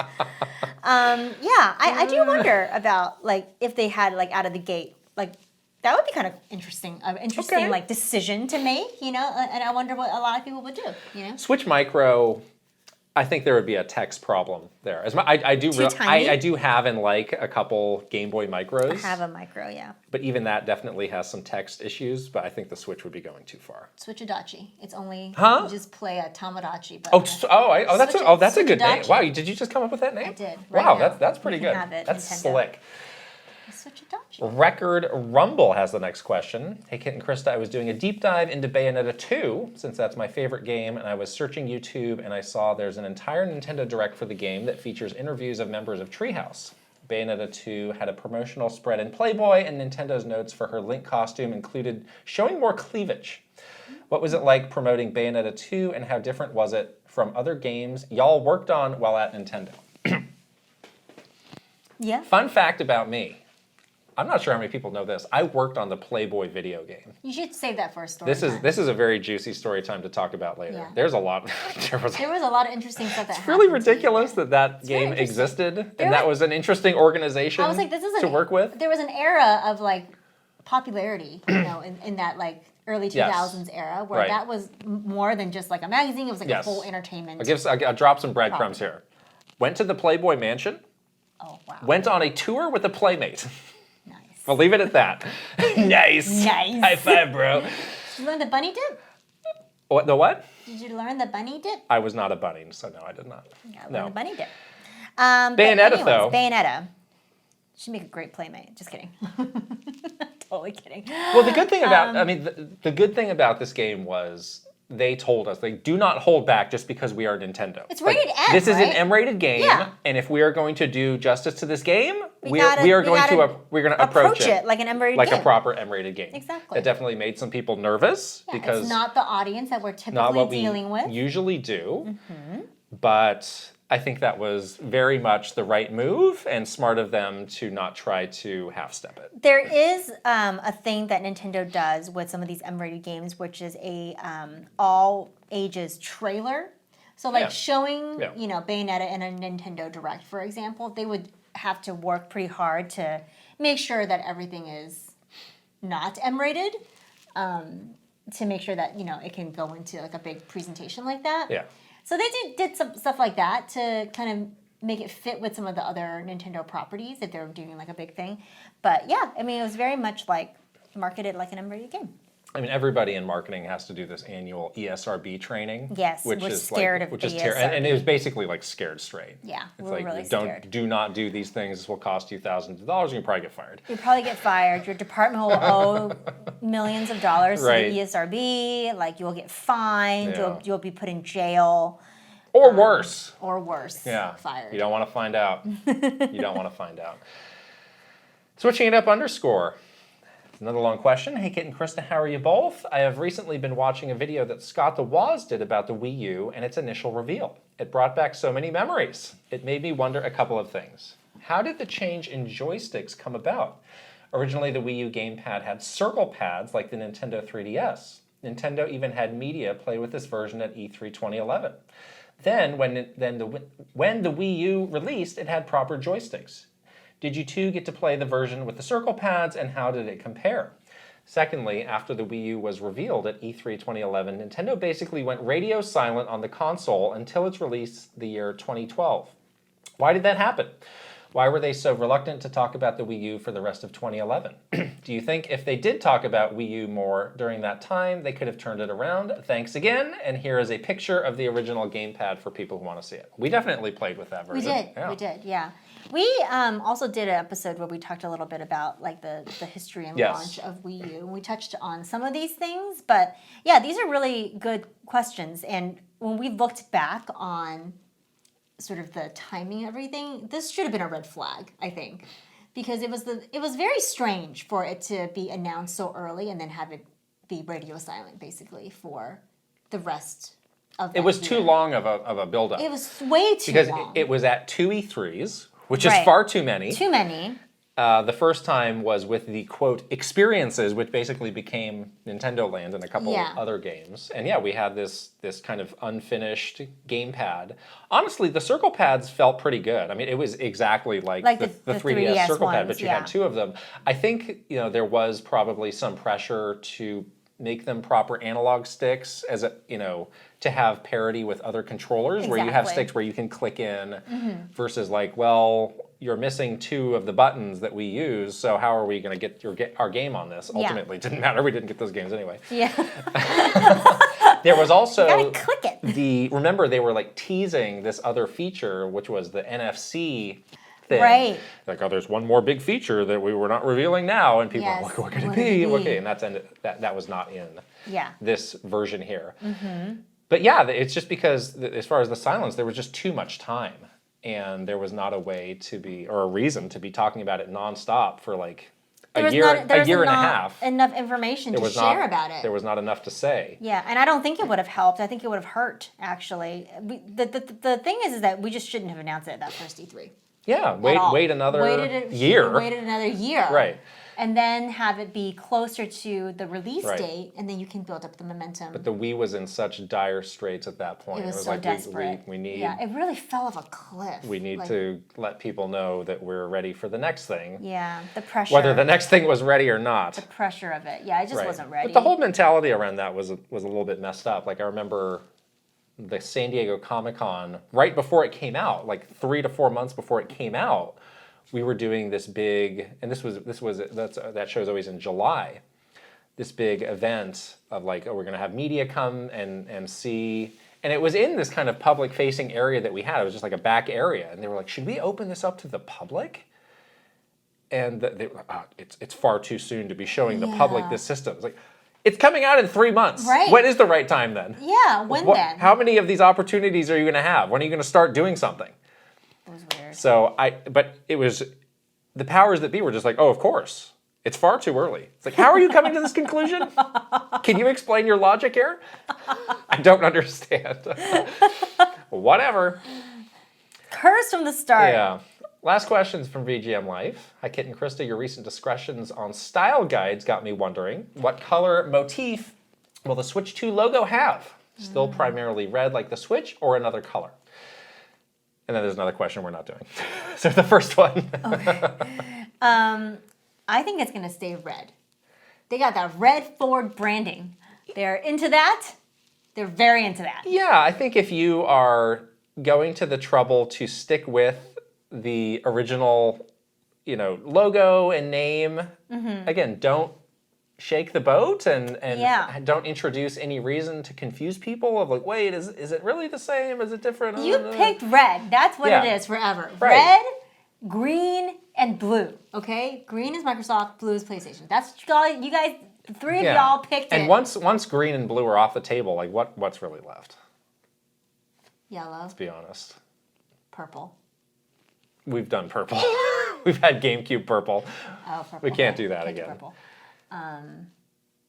Orange. It's hard. Like no other colors are as impactful really as primary those. You colors. you need something bold. You need something that stands out. The that color wheel. Look at the color wheel. That is equally appealing to everybody. It's like there's no. It's gonna be red. It's red. Yeah. It's so red. Red. It's redder than ever. Whoa! More red. None more red. Bloody Okay. and red. There we go. That's innovation. All right. Those are our questions from our Patreon community. Thank you very much. Now it's time to do our shout-outs, but we have a very exciting addition, which is our final boss. Has been chosen. It is none other than Aaron Hash, and we get to see Aaron's great artwork right on our set. Aaron goes by Cyberfox, so it's only fitting that this is what he passed along for us to include. Aaron also loves racing. Yes. So this is why it's holding like a little. There you go. So congratulations, Aaron, for being our first final boss. Remember, there's only one. There can only be one, yes. And it's him. Right. So there you go. And Aaron shall remain it for as long as he would like. So until he self-vacates. Yes. The throne. Right. Up to him. Very exciting. Yeah. But it went like a hotcake. Sure did. Very exciting stuff. Okay, superstars? Yes. Here we go. Ben Eichhorn. Maru Mayhem. Eigenverse. Kiss My Flapjack. Mike Chin. Roy Eschke. Switching it up _ Saphazon. VGM Life. Link, the hero of wins. Angela Bycroft and her pig Molly. Thomas O'Rourke. Kyle LaBeouf. Roberta Nieves. Frederick Ulf Conradson. Andrew Uhas. Chili. Bruce Stash. And Simon. Welcome back, Simon. Simon is back. I miss Simon so much. I'm so glad he's back. Okay, here comes the One Up Club. Aaron Burgundy. Ale Alejandro. Astro Dev. Awesome 46. Dad Moon Horizon. Ben GB. Bookham Dano. Bookishly Fab. Brad SF56. Brooke Obscura. Brovac Novak. Cameron. Chelly Squirrel. Chrissy. Christopher Lay. Captain Alex. Grimcat. Cristobal. C Roper 17. Cynical Squid. Dachshund. Dark Chaos. Doinko. Elite Peach. S Barts 50. Fart Priest 69. Furbound. Fernie and Jess Forever. Fox Deploy. Garrett Hullfish. Carf the Wolf. Gartooth. Heroic. Iris Marin. Jay Rando. Jabroni Jones. Jeffrey Hernandez. Jeremy Lewis. Jerry 92602. Jesse Hernandez. John Responte. Jonathan Rowe. Jordan Collette. Jordan Hemmerly. Joshua Clements. Juji Fruit. Justin Lemminger. Kawa 2796. Keith Kwan. Kevin Delane. Kilo Kibo. Christopia Party With Me. Kyle Gamerberry Rookie. Cal Kretzer. Linnell Stickman. Lazy Cat 4 Coffee. Lex. Lit. M1 iMat. Macho Potato. Mad Dog 5981. Magnificent Easy G and Callie Marie. Marky Man 64. Mario Man 392. Mecha Dragon 101. Medallion. Megan. Michael Cravens. Mikey. Mr. Ryan 07. Motomania. Mr. Andy Pong. Mr. Beans and Dip. MSM Poke Gamer. My Tran. Nasir. Nathan Burkhart. Nick. Ninja 11. Panda Buns. Pangy. Palsy Pace. Paul Gale Network. Prime Factor. Prince Charmless. Reaver. Rain Tech. Record Rumble. Rob Osborne. Rocks. Ryan Etta. Sharif Jackson. Shinryu. Schniggles. Slowbro. Snozzle. Spicy Munchkin. Steel Citron. Stevie Meeks. Tales of Link. Tay 120N64. The Shark Among Men. Thomas Alvarez. 3 Rivers. Timmy V. Topher Schmofer. Totally Joe Ed. Travis Torline. Trajowie. Tugs Puppy Bear. Tusku. Tyler Geis. Vezvez. Video Game Stupid. Vigmictor. Viridian.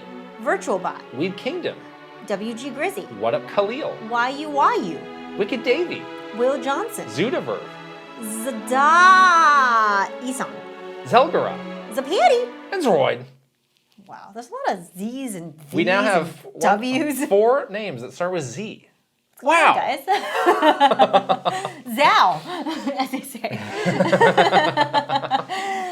All right, well, that was really fun. Congratulations to our final boss and our wonderful superstars and our 1UP Club members. The ranks are growing. It's exciting times. Pat yourself on the back if you're a Patreon subscriber. If you're not, join us at patreon.com/KitandKrysta. Thank you. All right. Yes. Another perfect episode in the books. Couple more things to say, though. Yeah, you have to do your part first. Oh. Are you sure? If you're watching on video, you can go ahead and subscribe. Leave a comment. Give a thumbs up. If you're listening on audio, you can also subscribe. Leave a 5-star rating and a written review.